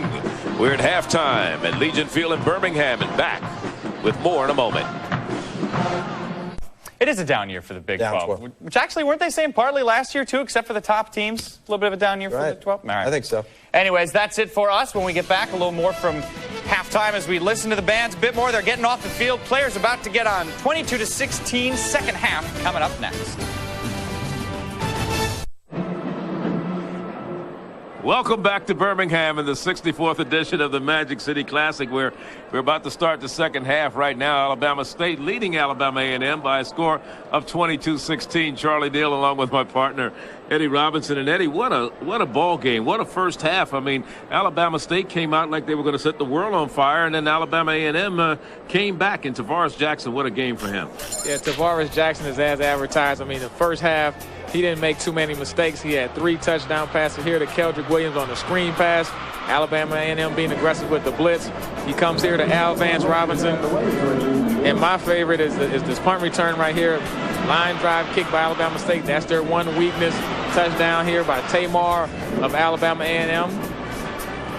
Tavares Jackson with the good pump fake to the left. He gets Hoffman for his third touchdown with 12 seconds left in the half. And as you can see, this is going to be a barn burner going into the second half, with Alabama State leading 22 and A&M 16. Well, they're getting ready to start the second half. Alabama A&M will receive the second half kickoff. As you look at Anthony Johnson, or let's see who's kicking off for Alabama State. That is not Anthony Johnson kicking off the second half. They're letting Ricky Billings do the kicking off this time. And now here we got a run up the sideline. This is Tamar Scott. And that chip on his shoulder we talked about in the first half continues to come to the forefront as we go down to Jay Walker on the sideline. Jay. Wow, how ironic it is that the Bulldogs opened up the second half with a great return. The reason why, Coach Cole's got to be upset. I asked him what's going on with the game. He said his team's playing great on offense and defense. Special teams let him down. Special teams gave him 16 points. Over on the A&M sideline, they said that, hey, we got to continue to fight. The defense has to continue to stay in there. And offensively, they got to make 1 or 2 big plays. Looks like it's going to be a shootout in the second half. Guys. All right. Thank you very much, Jay. Right now, after the good kickoff return by Jamar Scott.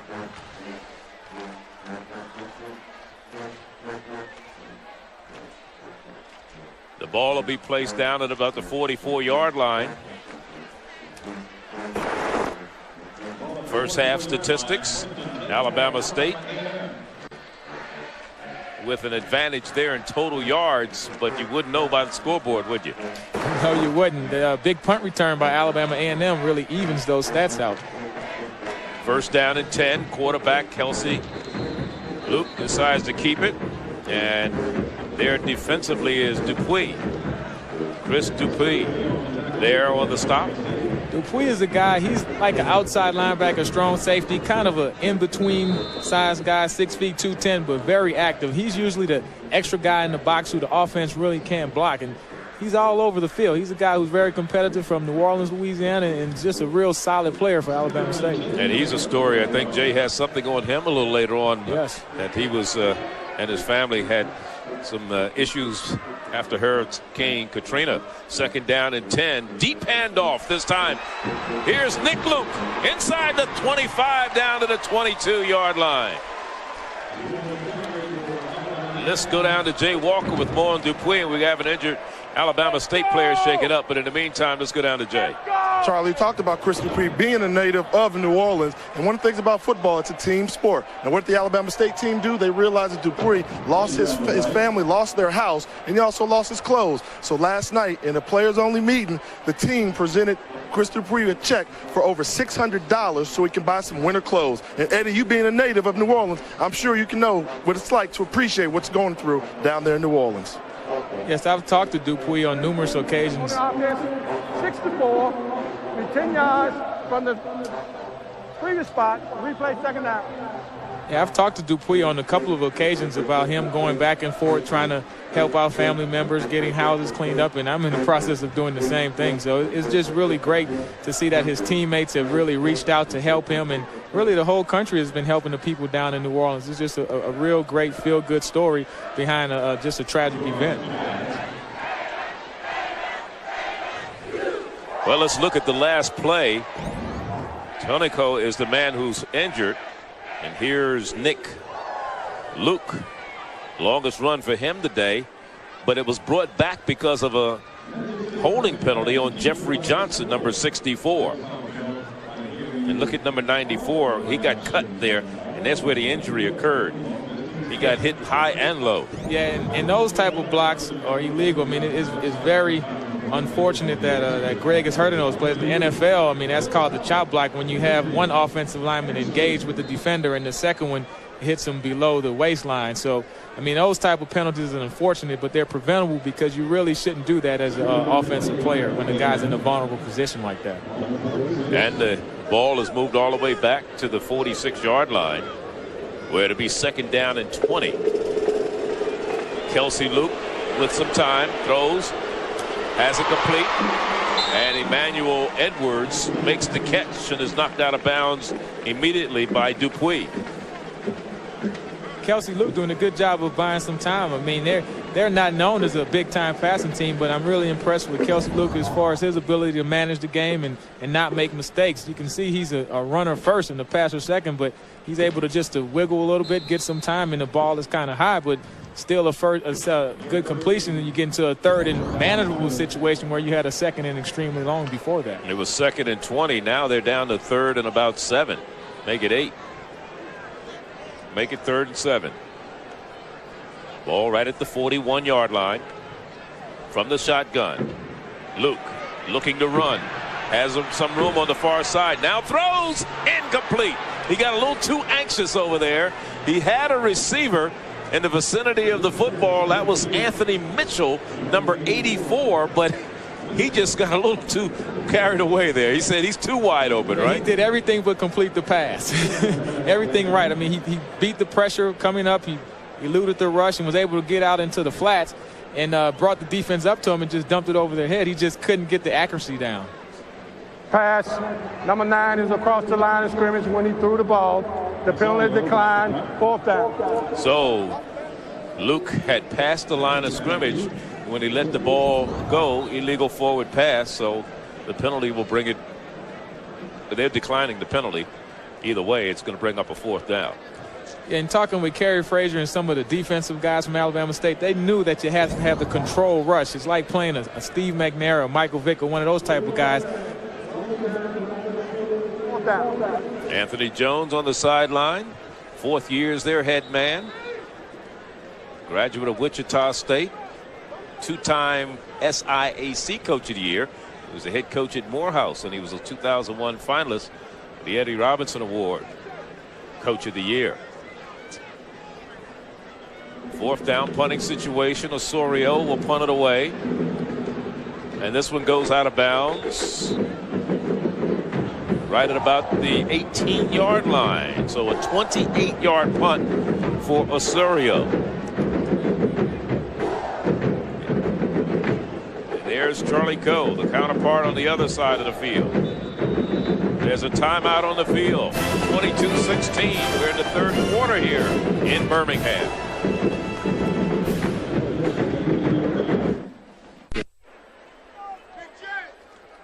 (22-16) our score here.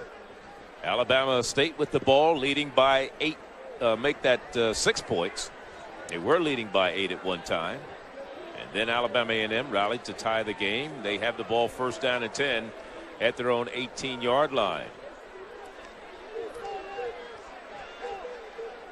Tavares Jackson has completed passes to 5 different receivers this afternoon. This is his first possession of the second half.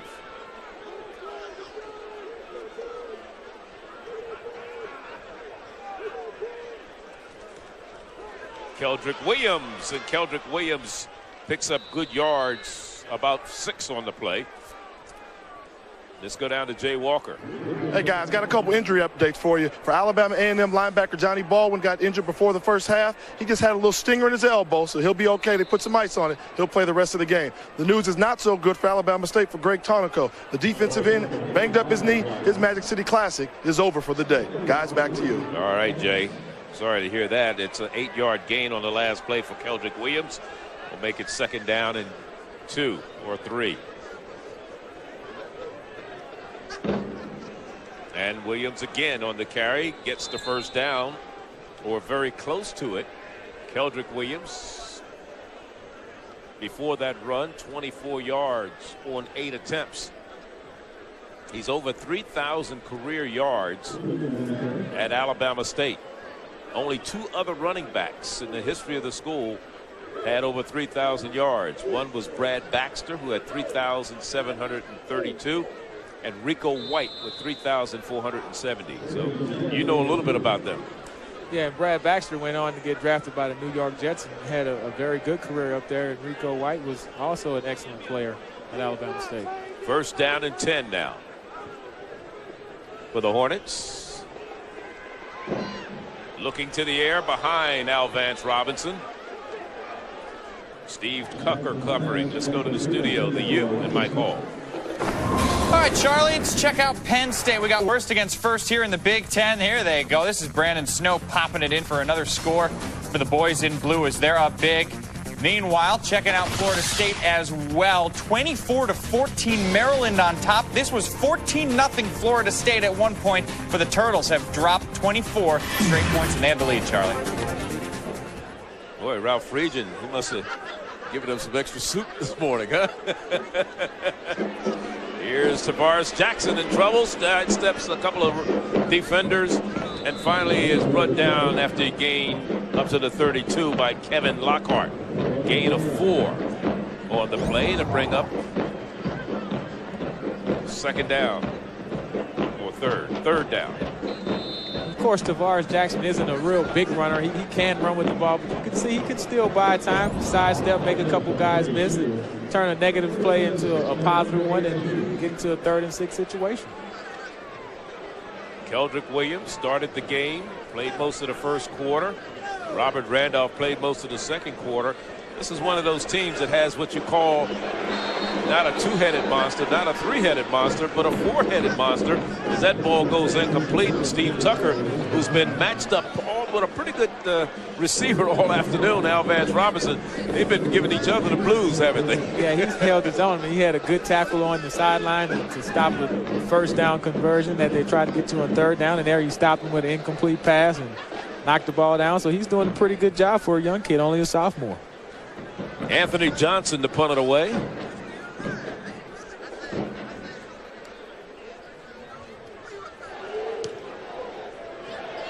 Emmanuel Edwards. He fair caught this one. He already has run one back for a touchdown today. And the ball will be spotted at the 34-yard line. After a 34-yard punt, no return, 10:55. The time remaining here. We're in the third quarter of play. And we have a 6-point differential between Alabama State and one of the famous places here in Birmingham is the Vulcan Park. And this statue, the Vulcan, built in 1904 for the St. Louis World's Fair, casted by Birmingham Iron and Steel. It's 50 feet tall, weighs 120,000 pounds, a symbol of fire and forge. It was moved back to Birmingham after the World's Fair in St. Louis as Birmingham turned down other offers, others who offered to buy the statue. And right now, Alabama A&M with the ball, first down and 10 at their own 34-yard line. Second back through is Nick Luke, and running has been very tough for him this afternoon. Billy Gresham there to make the stop. Well, Alabama A&M expected it to be a tough day rushing on the ground. Offensive coordinator Stanley Connors, he comes from Jackson State. He was a Jackson State running back and says he still has these guys pulling the old tires, a la Walter Payton, which was something he learned back in his Jackson State days. He actually coached at Alabama State back when I was in college at Alabama State. So he's been around both sides of these schools in this whole Magic City rivalry. 13 yards for Nick Luke on 5 carries. He has the ball once again, bounces to the outside, flipped up, and finally is brought down by John Hogan on the far sideline. Here you can see the forward body lean that coach likes. The guys are just plugging ahead, and you have to be patient with the running game. In Alabama State, Alabama A&M is real big on controlling the clock. They lead the SWAC in the time of possession. And there's Coach Connors up there, and he's been around a long time. Has been here about 9 or 10 years now. He's the offensive coordinator, and he's really big on running the ball. I mean, that's what they want to do, establish the run first. And they got a first down on that play. Play action this time.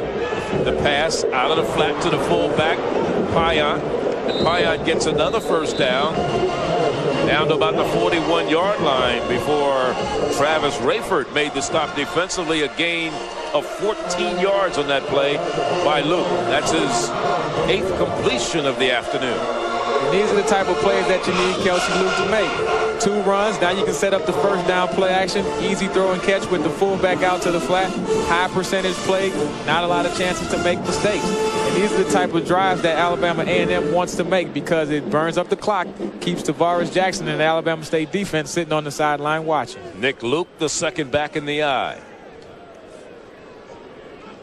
Luke on a counter play, trying to come back to the near side, and a great defensive stop by J.C. Chambers. Let's go to the studio. And the U.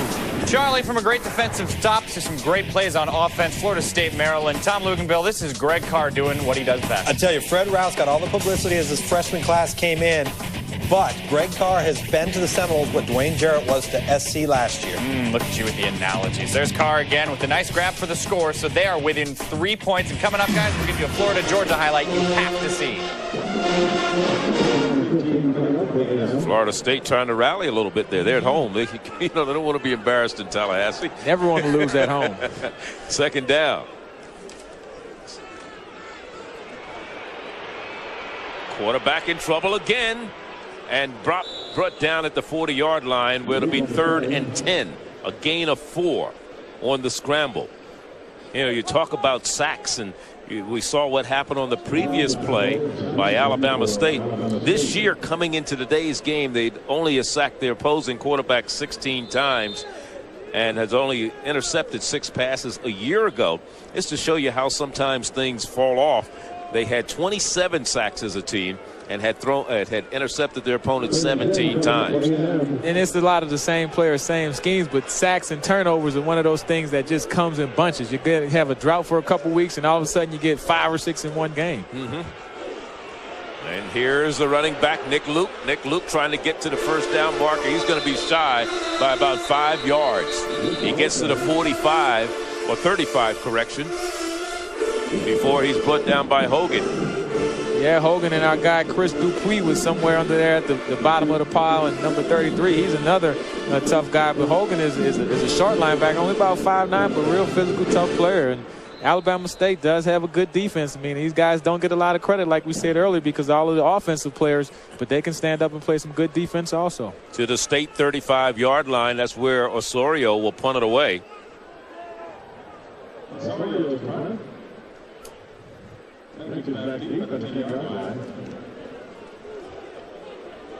Fair catch, call for. Almost. Emmanuel Edwards was down there. Or that was not Emmanuel Edwards. That was Tedrick Milton was down there, number 83. And he tried to keep it out of the end zone, but to no avail. Alabama State with the ball when we come back. There you look at Anthony Jones, head coach of Alabama A&M. His team down by 6 and going on defense right now here in the third quarter. 6:48 remaining. Let's go down to Jay on the sideline. Jay? Hey, hanging out here at the Classic. You never know who you're going to run into. I ran into one of Eddie Robinson's old teammates, Alabama State legendary running back, Brad Baxter. Brad, welcome back to the Classic. Thank you. It's great feeling to be here. You played 9 years in the NFL. Right. When you walked into the stadium, what was the feeling you had? I felt like I could suit up again, but I knew better. You also had a chance to play with Eddie Robinson. What was it like? Now, you were a senior. He was a freshman. Did you put some wood on him?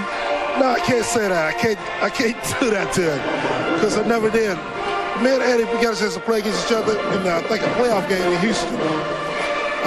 He stood his ground like I expected to, and like a professional. But as far as putting wood on him, no, I didn't put no wood on him. We had an opportunity off camera to talk about Tavares Jackson. You're very impressed by this young man's chance to play in the NFL. Yes, I see quite a few guys that can play. A lot of guys get overlooked, but just how it is, just whenever you get an opportunity to make the best out of it, because you never know. Most of the guys in the pros come from schools like him. All righty, well, welcome back. Good to have you. You never know who you're going to run into here at the Magic City Classic. Guys, back to you. All right, Brad Baxter, 4th all-time leading rusher in the history of the Southwestern Athletic Conference, behind Destry Wright, Lewis Tillman, Eric Gant, and all with over 3,000 yards. Brad Baxter, the all-time leading rusher at Alabama State with 3,732 yards. Yeah, and Brad was the big man on campus when I got to Alabama State as a freshman, of course, and just went on to have a great career at the New York Jets, and I actually played against him. He was a fullback once he got into the NFL. Hard to stop, huh? Very hard to stop. Here's a pass complete to Chris Maddox, close to a first down, but it'll be short. Let's go to the studio and Mike Hall. Charlie, I promised you a great highlight. Here it is, Florida, Georgia. And if Joe Tereshinski can't get the job done, throwing the ball, John, he might as well try catching it. I like his call. You're exactly right. If he can't throw it, let him catch a ball. He did a great job catching. Very athletic. Thomas Brown, not quite Matt Leinart, but gets the job done. And believe it or not, that is Tereshinski's first career TD, Charlie. That was a great catch, but made it even better was the fact that he got rid of the ball before he got tackled. The quarterback that made the catch. Yeah, 3rd down. 3rd and about 5. Jackson has it complete, and it's Lorenzo Hoffman. And he is a little upset there by Marcus Black, a gain of 9 on the play. We're at the Magic City Classic here in Birmingham, Alabama. Legion Field, 2 SWAC schools doing battle. Alabama A&M and Alabama State, along with Eddie Robinson and Jay Walker. I'm Charlie Neal, and glad you could tune in for this matchup.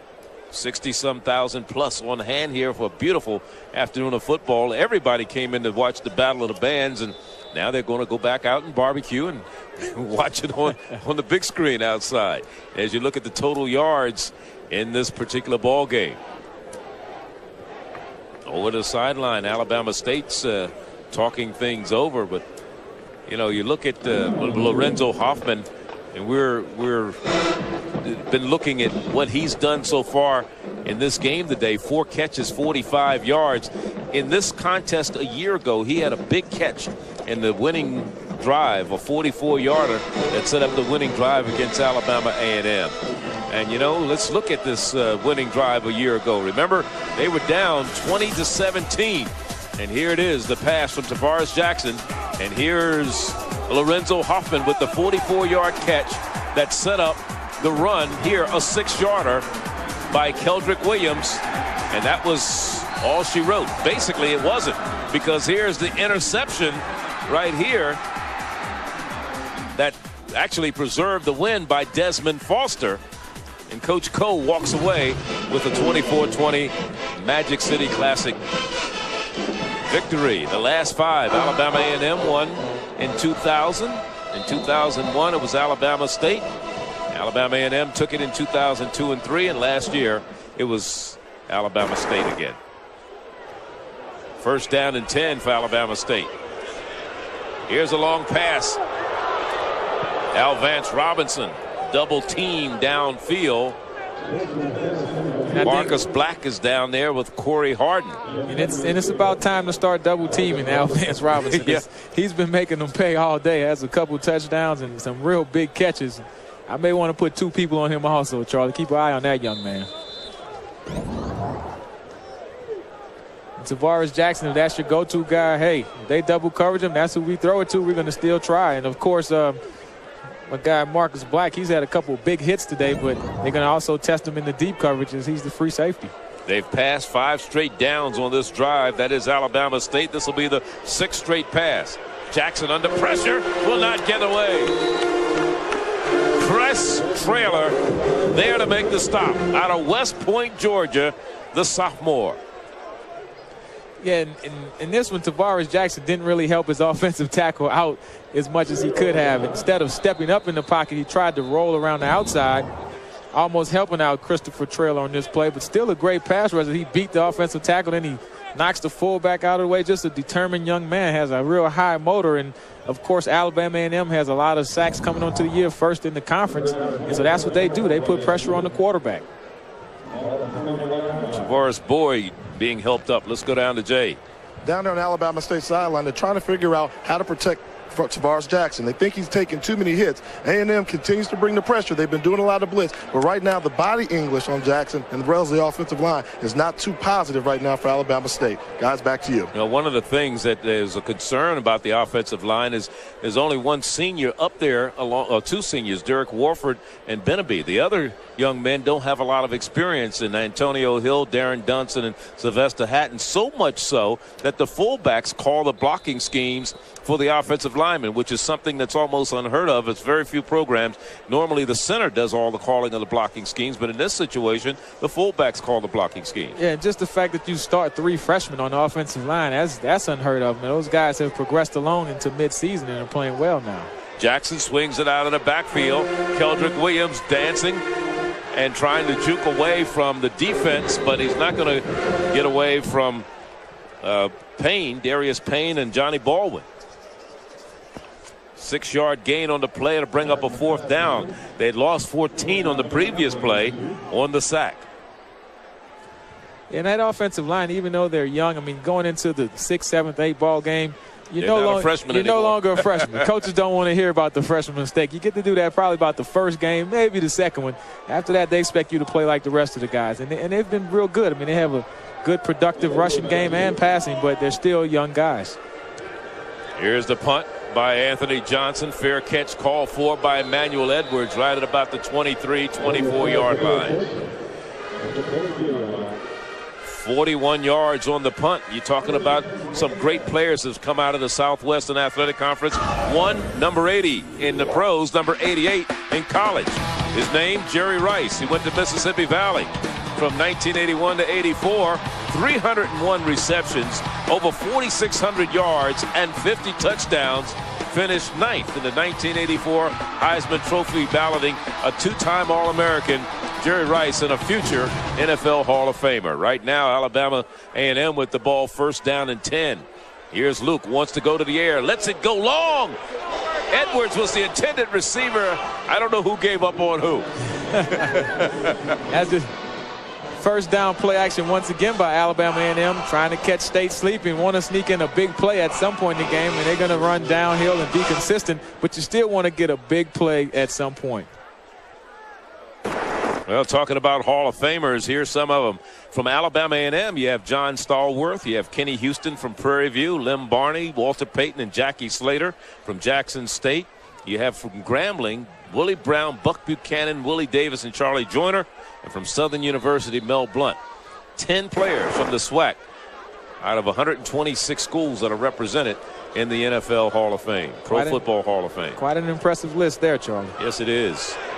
Big opening there for Tamar Scott. Tamar Scott gets the first down across the 35 after a 12-yard gain to the 36. And Ricky Coley there defensively to make the stop. Tamar Scott is quietly having a big day today. Of course, he hasn't been able to play in the Magic City Classic before. We talked about that earlier. But he has a touchdown on the day and some really big runs. And if he can get his running game going, they tighten this game and maybe pull it out at the end. Here's Scott again. Cuts it inside and across the 40 to about the 43-44. Demetrius Derrico on the stop. 9 on the play. Yeah, we're talking about the fact that he wanted to come to Alabama State coming out of high school. As he gets the carry there, you know, L.C. Cole was the coach of Alabama State at the time, and we have a player shaken up on the play. That's J.C. Chambers, a senior out of Columbus, Georgia. He didn't play in this game a year ago because of a toe injury. Didn't play his first 2 years because he wasn't on the team for academic reasons. And well, he's making the most of it now. He's making up for lost time, but this is a pretty significant injury for Alabama State. Of course, Greg Tonico was hurt earlier on the chop block play, and his backup was J.C. Chambers, who came in and had a tackle for loss and was playing well. Now you see him limping off. They're falling down pretty fast. Yeah, third string defensive tackle in there. Against a power running team, you don't want that. This time it's the fullback, Jacques Payet, number 33 on the carry. Jamal Johnson defending. I'm talking with Alabama A&M Coach Jones, and of course the coordinator Stanley Connors.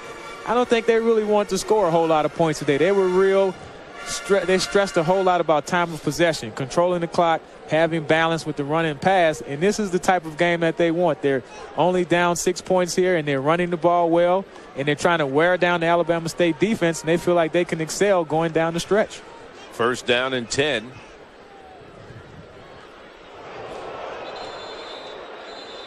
Still first down and 10.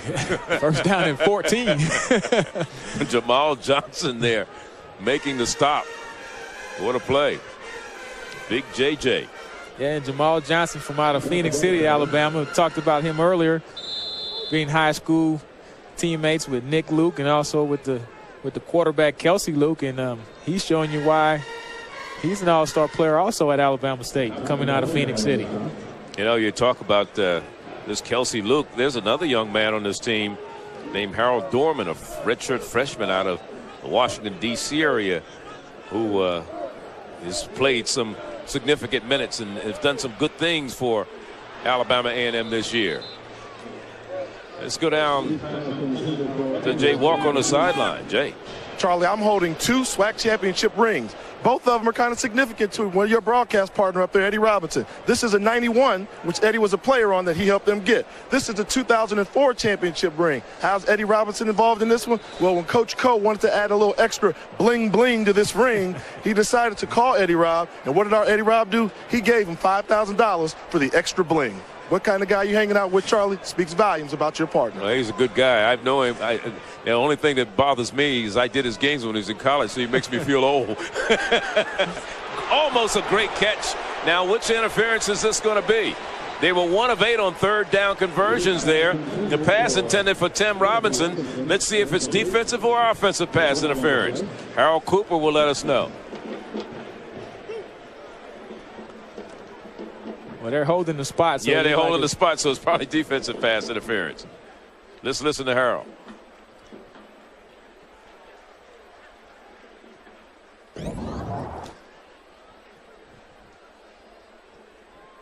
Pass interference on the defense. Number 25 is more than 15, so it'll be 15 yards from the previous spot. First down. That's on number 25, Brandon Averett. He's only a sophomore. He started a couple games last year as a true freshman, and he's a guy that's been around Alabama State for a long time. He has a lot of family members who went there. He's from Phoenix City, Alabama also, so he was pretty much bred and brought up as a Hornet, and just got a little bit too much contact going down the field. But he's a short cornerback, but real tough, so he has a lot of mismatch problems sometimes with taller wide receivers. Both teams penalized 4 times in the game. It is first down and 10. Scott spinning and maybe a yard, and that's it. Demetrius Derrico on the stop defensively. We're coming down to the final 35 seconds of the third quarter here. And in case you missed it, the game started with a 25-yard field goal on the opening drive by Alabama State. Then Travaris Jackson threw back-to-back passes for touchdowns, one to Keldrick Williams, the other one to Alvance Robinson to make it 16-0, and then a 48-yard punt return put Alabama A&M on the board. Scott a 16-yard touchdown. Made it tied the game, and here's the quarterback. Oh yeah! Inside the 25 to about the 24-yard line on a first down for Kelsey Luke, who's doing it with his legs. Came in averaging 3.8 yards every time he carried the ball on a rush. But now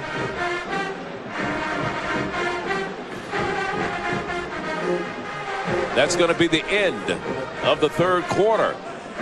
Good run that moves the chains. First down for Alabama A&M. When we come back, they'll have it at the 24 of State.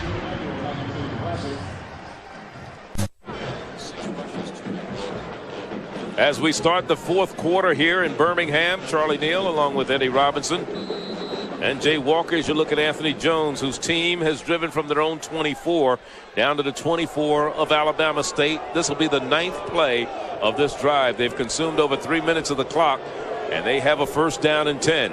This time it's Scott, and he's back to the line of scrimmage, maybe lost a half a yard. Jamal Johnson there defensively, along with Ian Kinsey.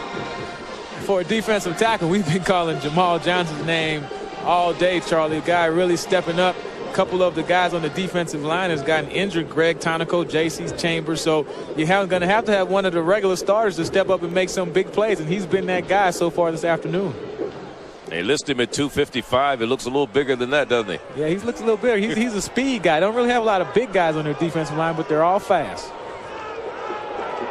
Kelsey cuts it back inside, still on his feet, knocked forward inside the 20 down to about the 17-yard line. 8-yard gain.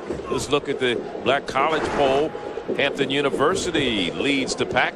Only unbeaten team, not only in Black College football, but also the only unbeaten team in all of Division I AA.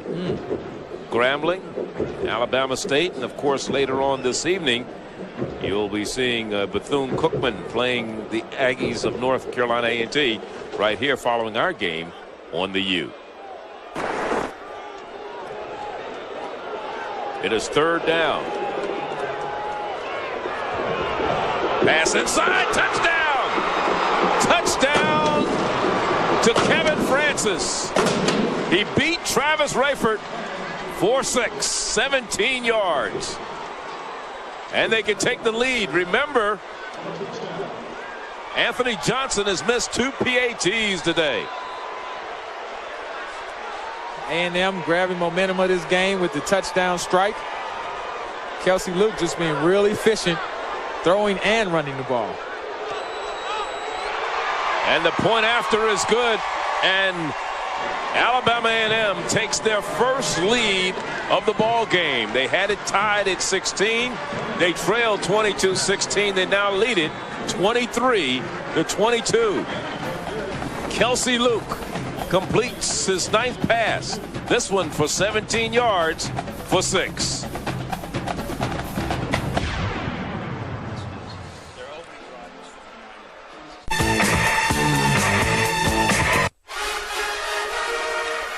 After being down early in this contest by a score of 16-0, Alabama A&M has rallied to take a 1-point lead, 23-22, as Francis makes his first reception of the afternoon, and Luke completes his 9th pass. He's completed passes to 6 different receivers so far today, and there you see it.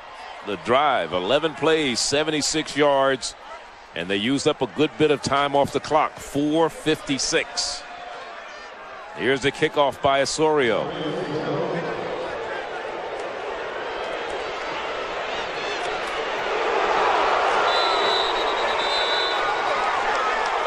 Good special teams play downfield on Desmond Foster, Steven Tucker, along with Jacques Payet. A 16-yard return. Here's a touchdown once again, Eddie. Yeah, Kelsey Luke, as you can see, he throws a strike inside shoulder. Everybody's running slants. There's no middle of the field safety, so you have to protect the inside. Francis takes a good move, and there's my man Kerry Frazier knocking down the quarterback. But hey, when it's a touchdown, that hit doesn't feel so bad. No, it doesn't. Just give me a little of that don't hurt no more stuff and spray it on. I'll be all right, huh? Especially in a big game like this. That was a crucial drive right there. From their own 19-yard line is where the Hornets go to work. 1st down and 10, trailing by 1. These games have been decided by close points over the years. I mean, they don't normally get too far away from each other. It was a 4-point game last year. It was 3 points the last 2 years before that. So even when you played, and Eddie, it was always close, except for that one year where you blew them out. What was it, 59-13 or something? Yeah, one time my senior year, but we won one game on the last-second Hail Mary play. But these games are always close. But the most amazing thing in the Magic City Classic Series is that it's tied 30-3. How do you play 63 games and it's tied? That's amazing, and it shows the parity of the two teams as they compete. Jackson looking upstairs for Hoffman. Incomplete. Can't get to it. Let's go down to Jay Walker with a special guest who thinks he can play basketball. He knows a lot more about basketball, but he knows more about the music business. Platinum rapper, Master P. Let me ask you straight up, what you know about the Magic City Classic? Man, the Magic City Classic is a way for our people. It's probably the best class I ever been to. You know, I mean, people, y'all need to get out here if y'all never been here. Birmingham is definitely on the map with this. Yeah, you know, that's saying something because, you down there, the New Orleans route, you know about that Bayou Classic. Oh, yeah, well, it's all about the swamps, man. I'm representing my people, and it's a way where families coming together, and that's what I love about it. Yeah, when you talk about it, having New Orleans roots, how did Hurricane Katrina affect you and your family? Everybody all right? Well, I lost a lot of houses and properties down there, man, but just most important, just to be able to see the families come back together and start getting their life together. That's what's important about me. All right. The stars continue to shine here at the Magic City Classic. Master P. All right, Tavares Jackson just ran for a 1st down, 10 yards, and the ball is spotted at the 32-yard line. Down to the 12-minute mark here of the 4th quarter. And what has been a good ball game here, the 64th edition of the Magic City Classic.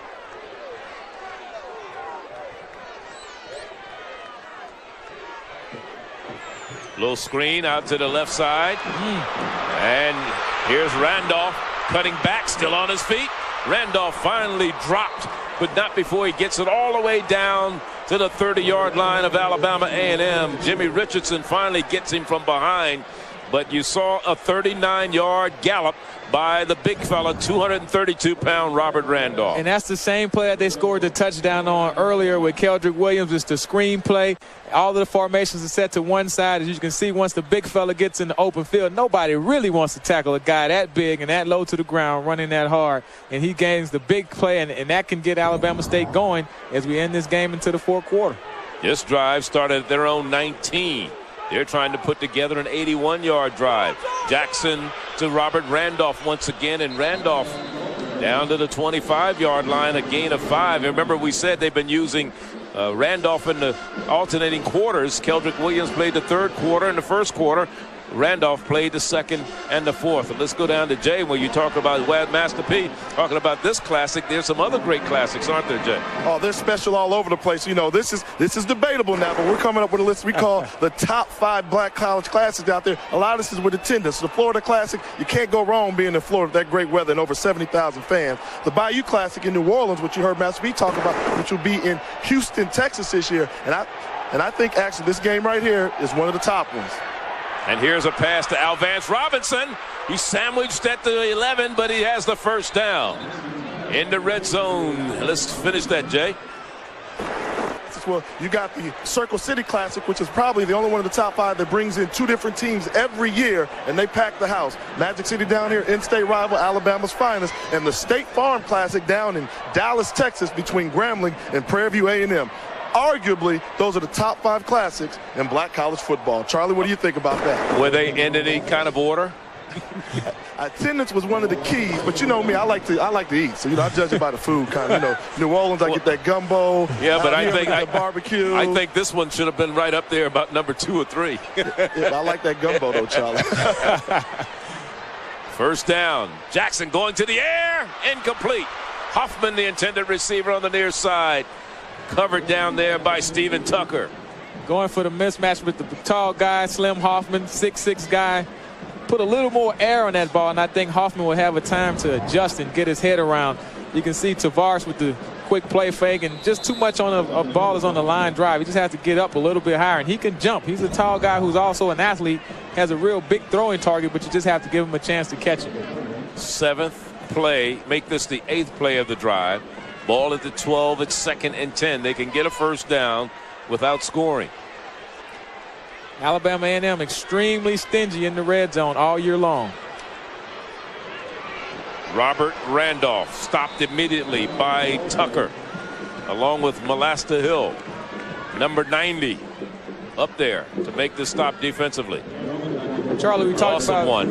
how this is Randolph's drive. I mean, he's coming in the 4th quarter, him and Keldrick alternate, and he's a guy who they think maybe have ability to play in the NFL. He's limping off the field here, but he may be able to play fullback in the NFL. He's a big, strong, physical guy, and he's tough. So if he can transition to be a blocker, a lot of tailbacks have made it in the NFL as fullbacks, a la Brad Baxter, who we talked about earlier, who was a great tailback at Alabama State. Tavares Jackson right now is the best pro prospect they have. They said Keldrick Williams, if it's a knock on him, that second gear he really doesn't have. Right. Here's Jackson to throw.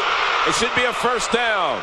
It's complete inside to Chris Maddox at the 2-yard line. Marcus Black made the stop, an 11-yard gain. It'll be 1st and goal, Alabama State.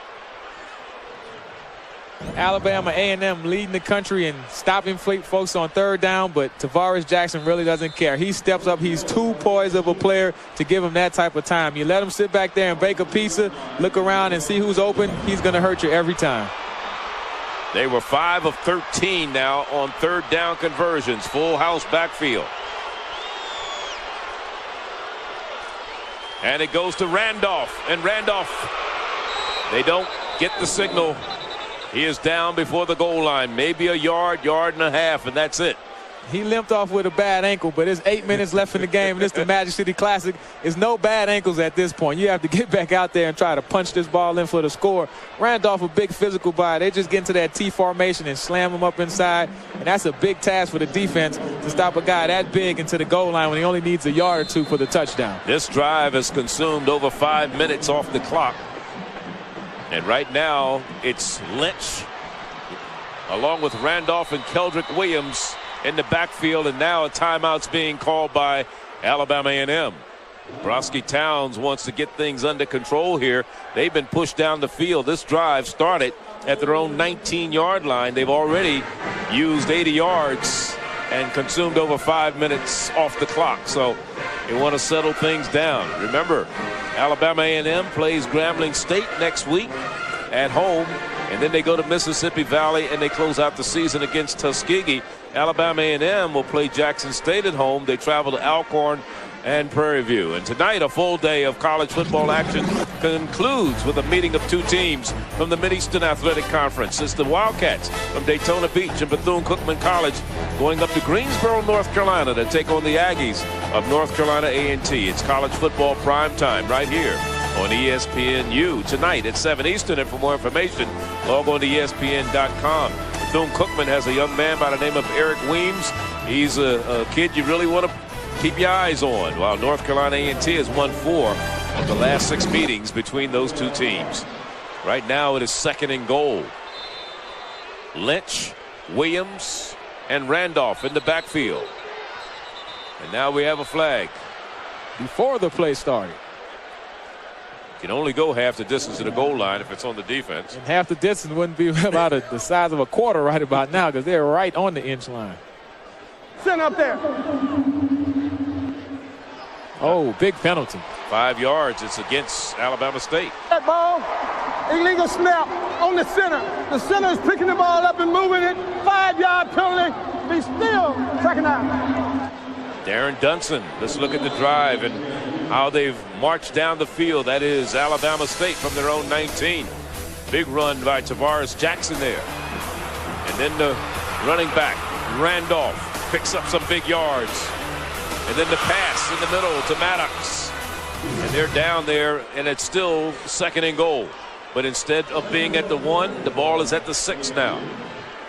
Now they've changed the formation. Instead of a full house backfield, Randolph is the lone setback. Going to the air, throws, complete, touchdown. In the end zone, they made it look easy. Hoffman, 5 yards out. And that's what you do when you have a tall guy. You've been running the fade with him all day long. You come back and you run the fade stop. Everybody thinks you're going to go to the back of the end zone. Tell them go 1 yard into the end zone and turn around, and the ball is right there. Great throw and catch. Jackson with his 4th touchdown pass of the afternoon. They're going for the 2-point conversion now. It's a 5-point ball game. 28-23. And when your usually reliable kicker has already missed 2 extra points, even if it wasn't a 5-point ball game, I would go for the 2-point conversion. What a drive. 5:14 off the clock. 11 plays. They went 81 yards to regain the lead.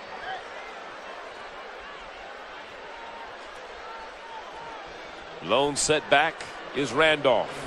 Going to the air once again. Throws incomplete. Hoffman, I should say Maddox, the intended receiver, and Tucker was covering defensively, and it'll stay a 5-point ball game, 28-23.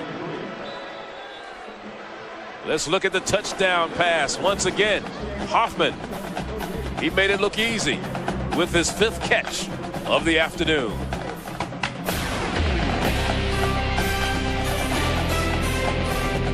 What SWAC football is all about. Team on top by 5 right now. Keldrick Williams helping to carry the load today with a touchdown reception. And Tavares Jackson, we can't say enough for them. This is the first game this year, Eddie. He's thrown 4 touchdown passes. He's had 4 other games in which he's thrown 3. And up until that last pass, all of his touchdowns were over 20 yards. And that's one of the things. We looked at their touchdowns coming in, and we said, as this one will come down to Edwards at about the 12-yard line. And let's see if he can do anything. He already has a punt return for a touchdown. He brings out to the 30-yard line before he's stopped by Bobby Coleman. But one of the things we were saying about Alabama State was most of their touchdowns, out of all of the 31 touchdowns they had coming in, 17, only 17 occurred in the red zone. So that means they were hitting from downfield, and they those 4 and 5 yard strikes and drives, or 4 or 5 play drives, I should say. And you're a big play offense. It's hard to be patient in scoring the red zone because you're used to scoring from out for so many times. From their own 31-yard line, trailing by 5, Alabama A&M with the ball. This is Tamar Scott. Scott out to the 40-yard line, a gain of 9. Let's go to the studio and Mike Hall. It's getting really close. Florida State and Maryland. Knowles down 6. Drew Weatherford from 16 yards out. He's going to run it, Coach. We said it's tough to beat the Knowles down there in Tallahassee. Good job of the quarterback here. If you're not going to throw it, take it and run it. Put your head down and score a touchdown. Jeff barely makes it in there. Less 8 minutes to go. Florida State back on top by 1, Charlie. They're having a good one in Tallahassee. We have a good one here in Birmingham. 28-23 is our score. Alabama A&M trailing by 5, but with the ball, 1st down and 10. Luke with the pass on the near side, has it complete. And on the reception is Anthony Mitchell, number 84. And for Mitchell, that is his first reception of the day. Yeah, and Luke isn't a pure passer. I mean, he does a lot of good things. He runs and passes, but he's not as accomplished as Tavares Jackson. But he's playing a really efficient game. No interceptions, no turnovers by either team at this point in the fourth quarter. But here's a guy who hasn't really been in a position where he has to throw, but now falling behind with only 6 minutes to go, he may be forced to pass in some situations. 11 yards on that. That moved the chains. First down and 10. Straight ahead goes the fullback, Pyatt. And Pyatt is down inside the 45 to the 43-yard line, or 44. Let's go down to Jay.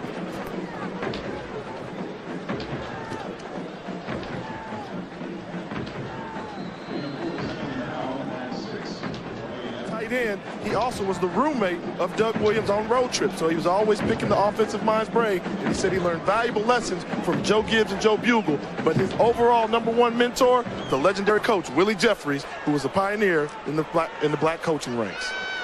First black coach at a Division I school when he coached at Wichita State. This time it's Tamar Scott again on the carry, and Tamar Scott is another first down for Alabama A&M, down at a 39-yard line. And we've said this game could come down to the fourth quarter and who had the ball last. Remember, nobody's made a mistake in this game. There have been no turnovers in this ball game so far. Hope I don't jinx anybody now. Yeah, no turnover. But Tamar Scott, you can tell, just an experienced running back. Coach Connors, his offensive coordinator, was a former running back at Jackson State. He has two hands on the ball going into traffic. I don't think they're going to make those type of mistakes. These are two real disciplined teams, and they know how to run the football and protect the football. Francis in motion now. A timeout being called by the quarterback, Kelsey Luke.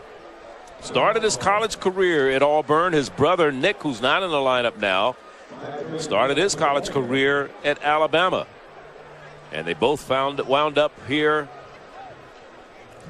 in Huntsville or at Alabama A&M. Not a bad decision. 5:33 remaining, and we'll be back. Eddie, earlier we were talking about the youth of the Alabama State's offensive line. There are no seniors on the offensive line of Alabama A&M. In fact, they only have 7 seniors on the whole squad. There's 7 seniors that start for Alabama State on the offensive side of the ball as Scott gets the call.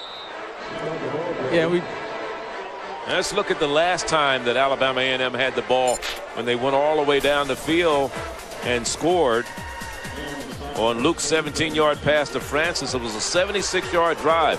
Some big plays along the way, including this run by the quarterback, Kelsey Luke, who moved him down the field. Then he hits the pass. That's the touchdown pass to Francis, and that put them in the lead for the first time today, 23-22. But you want to expound a little bit on that youth? Yeah, I mean, you have a lot of young players on Alabama A&M's offense and defense. Their whole team is young, and Kelsey Luke is only a sophomore. They'll be good in the next couple of years. And here's Luke rolling to the left, wants to throw. He's being hung up. He is not going to turn the corner. And the man who first came up to turn the corner for him, or not let him turn the corner, was Frazier. Terry Frazier, and Hogan finished him off.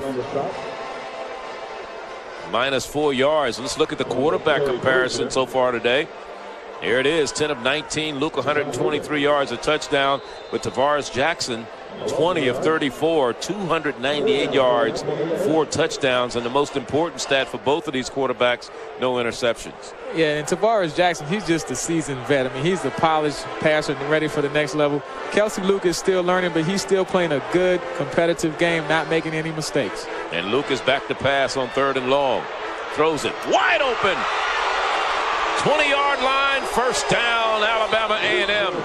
And it's complete to Edwards. Emmanuel Edwards.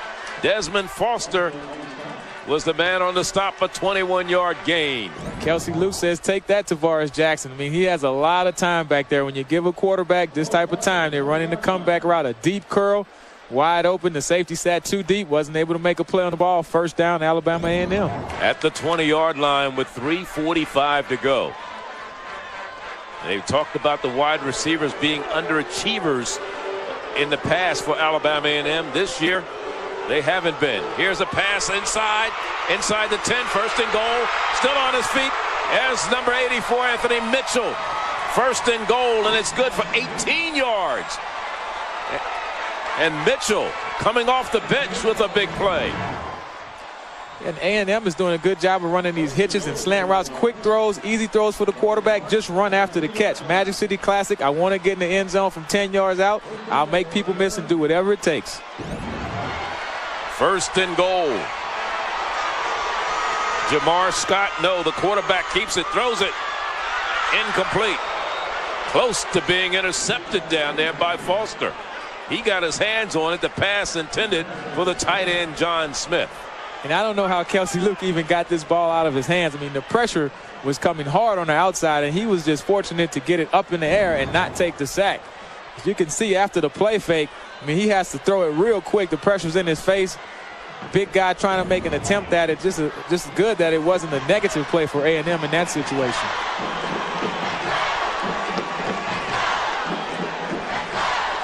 There's Scott. Scott is down at 1 yard line. Down to the 1 yard line. Dupuis there along with Billy Gresham stopping him defensively.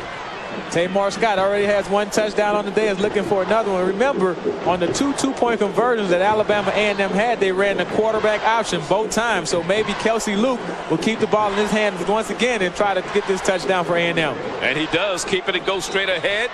No signal yet from either of the line judge or the head linesman. Let's see. Yes, touchdown now. Luke takes it in from a yard out.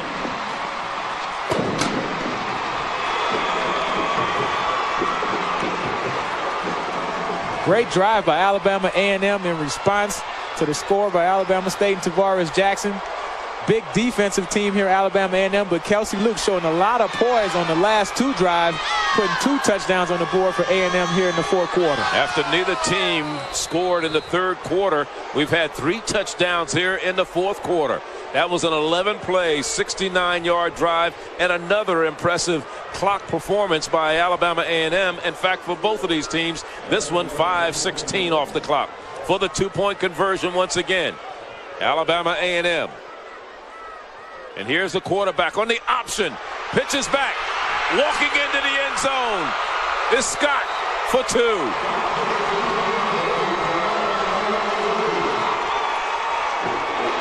(31-28) our score. 2:41 the time remaining. First 2 two-point conversions. Luke keeps it with the quarterback option. This time he powers it in with the quarterback sneak. Guys getting big push up front. Only need a yard to go. Quarterback sneak is probably the best play to run in these situations. Here we come with the 2-point conversion, running the option once again. This time they stop the quarterback. Does a smart thing, pitches it. Tamar Scott gets it in for the 2-point conversion. He also has a touchdown on the day. He had the chip on his shoulder. He wanted to show. He had 105 yards a week ago against Arkansas Pine Bluff, 76 yards and a touchdown today, along with the 2-point conversion. And I'll tell you, he's getting sweet revenge so far, if this can hold up. Very sweet revenge. I mean, earlier in the game, you had Nick Luke, who was the starting tailback, who punished the Alabama State defense a little bit. Now you get some guys tired, get a couple of defensive linemen hurt, not in the game. You come back with a fresh back in Tamar Scott, and he's running with abandon. Like you said, he has a chip on his shoulder, and he's showing Alabama State today, maybe you should have given me a scholarship. 22-16 was our halftime score. Alabama State was up by 6. But then Luke with a 17-yard pass to Francis made it 23-22. Hoffman came back with a 5-yard pass from Jackson. And now Luke with the 1-yard run, and here comes Alabama State up the field. Not much running room there for Desmond Foster. Let's go to the studio and an update from Mike Hall. Charlie, for a cocktail refill, this is your last call. Late in the 4th, Georgia and Florida. Joe Tereshinski drops back. They're down 4. They need to get a score here, but he's under big-time pressure. And Jeremy Minsky with the hit. This ballgame is over. Florida wins. Georgia no longer undefeated. Here is James Coleman rushing in Maryland, Florida State. This came after an Ernie Sims interception, and Florida State almost wrapping this thing up. And right here, don't forget to right after our game, we'll go to Greensboro for a MEAC matchup, Bethune-Cookman and A&T. And A&T trying to get a win, but right now, Alabama State trying to get something going. They're down by 3 points at this juncture in the ball game. And a big play by Johnny Baldwin, the linebacker. Boy, he came up big on that play. Yeah, Johnny Baldwin is the guy. He's a converted strong safety. fast guy. Look, he's out here covering wide receivers. Nose for the ball and just not let him get anything as far as forward progress. And 2-yard gain, that's a big win for Alabama A&M to start the drive off, trying to stop Alabama State from getting another game-winning drive like they did last year. Alabama State, as you said, you know, lightning does strike twice sometimes, but Alabama State knows the importance of this game and how important it is for them to win. They would clinch the Eastern Division and a spot in the SWAC championship. Alabama A&M, a win keeps their hopes alive. Here's Tavares Jackson keeping it, getting the first down across the 40-yard line. The last 5 Magic City Classics have been close ones. Starting in 2000, 34-27 was the score. Then it was a shutout in 2001 by Alabama State. But then 23-20, 2017, and 24-20. And another barn burner here this afternoon from the shotgun. Jackson, he'll take off and run. At the 45, a gain of 2 yards on the play. Christopher Traylor defending. As you can see, as we get into the critical point of this game, Tavares Jackson, 21 of 35, 304 yards, 4 touchdowns, but he's not afraid to run. He knows that this is the pressure situation in the game. If nobody's open, he's going to tuck it and run like a running back also. Going upstairs on the near side to Harris. Harris out of bounds in front of the Alabama A&M bench, but not before he moves the chains down to the 44, gain of 10. That was Brandon Harris on the reception, his first catch of the day. He'll make it the second for Harris. Alabama State getting in and out of the huddle quick. Of course, the clock stopped here, but keep an eye on our guy, Al Vance Robinson. He started off extremely hot in the first half, got a little bit quiet, but he's the big play guy for Alabama State, averaging 19 yards a catch. He's already caught 10 passes for 141 yards in the game. Back to pass, throws, and it's complete, incomplete, intercepted. This might have done it for Alabama A&M. It's Darius Payne or no? The ball hit the ground. Boy, everybody was holding their collective breaths. Very dangerous pass, trying to hit a quick slant here in traffic. Yeah, that was extremely close. Yeah, good call by the referee. Yeah, it hit the ground. No question about it. It wasn't a fumble because it was never possession. A great job by Payne scooping it up and making it look like it was a catch. Hey, they may have missed something. I'm taking it on to the house. Huh? Make them blow the whistle. There's Billings. Now he does the kicking off, and because Anthony Johnson has struggled in the PAT, he came in perfect and has missed 2-point afters in this ball game. That's why we're where we are right now. Jackson almost sacked. Throws it. That may be grounding. It is, because he's not outside the tackles. That's a tough call because he was throwing that ball to Keldrick Williams, who's over on the sideline, who's actually getting held. So I don't think so, because he's not outside the tackle. See, he's in the pocket. Attention and grounding on number 7. Spot foul right Plus, here. Lost it the down. ball didn't hit the line of scrimmage. But at the bottom of the screen, you can see Keldrick Williams is still trying to get to that ball on the catch. That's a tough break for Alabama State in that situation, because he did have a receiver out there who couldn't get to the catch. Charlie Coe, he's not arguing too much on it. But one thing I can say, Charlie, I've never seen a referee pick up a flag. They picked it up, put it back in his pocket. They don't change their calls. For the next time, right? Now we're in the 3rd and long situation. We'll see if Tavares Jackson has any more tricks up his sleeves, as he's thrown for 4 touchdowns already today. There's still time. You watch for Hoffman, Maddox, and watch for Al Vance Robinson. Watch them all. Their trips to the left side. Al Vance is in the middle of the field, and it went through his hands. Incomplete. And again, his nemesis all afternoon has been Steven Tucker.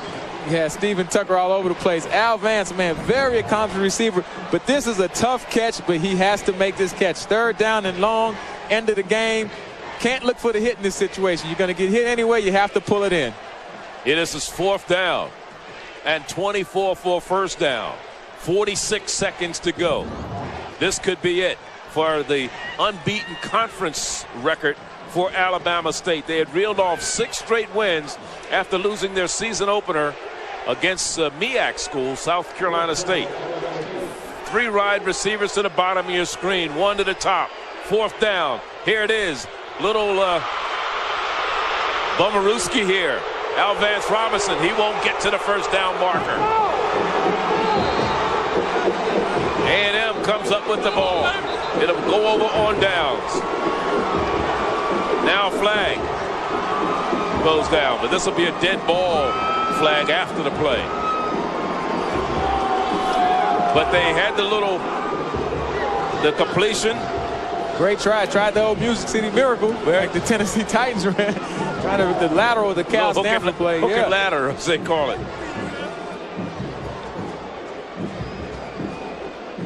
Referees getting everything sorted out. We may have a couple of penalties on this play. And for all that has taken place in this game, the penalties have been very few, and there have been no turnovers. Very clean game. 2 well-coached, disciplined teams. This is against Alabama State.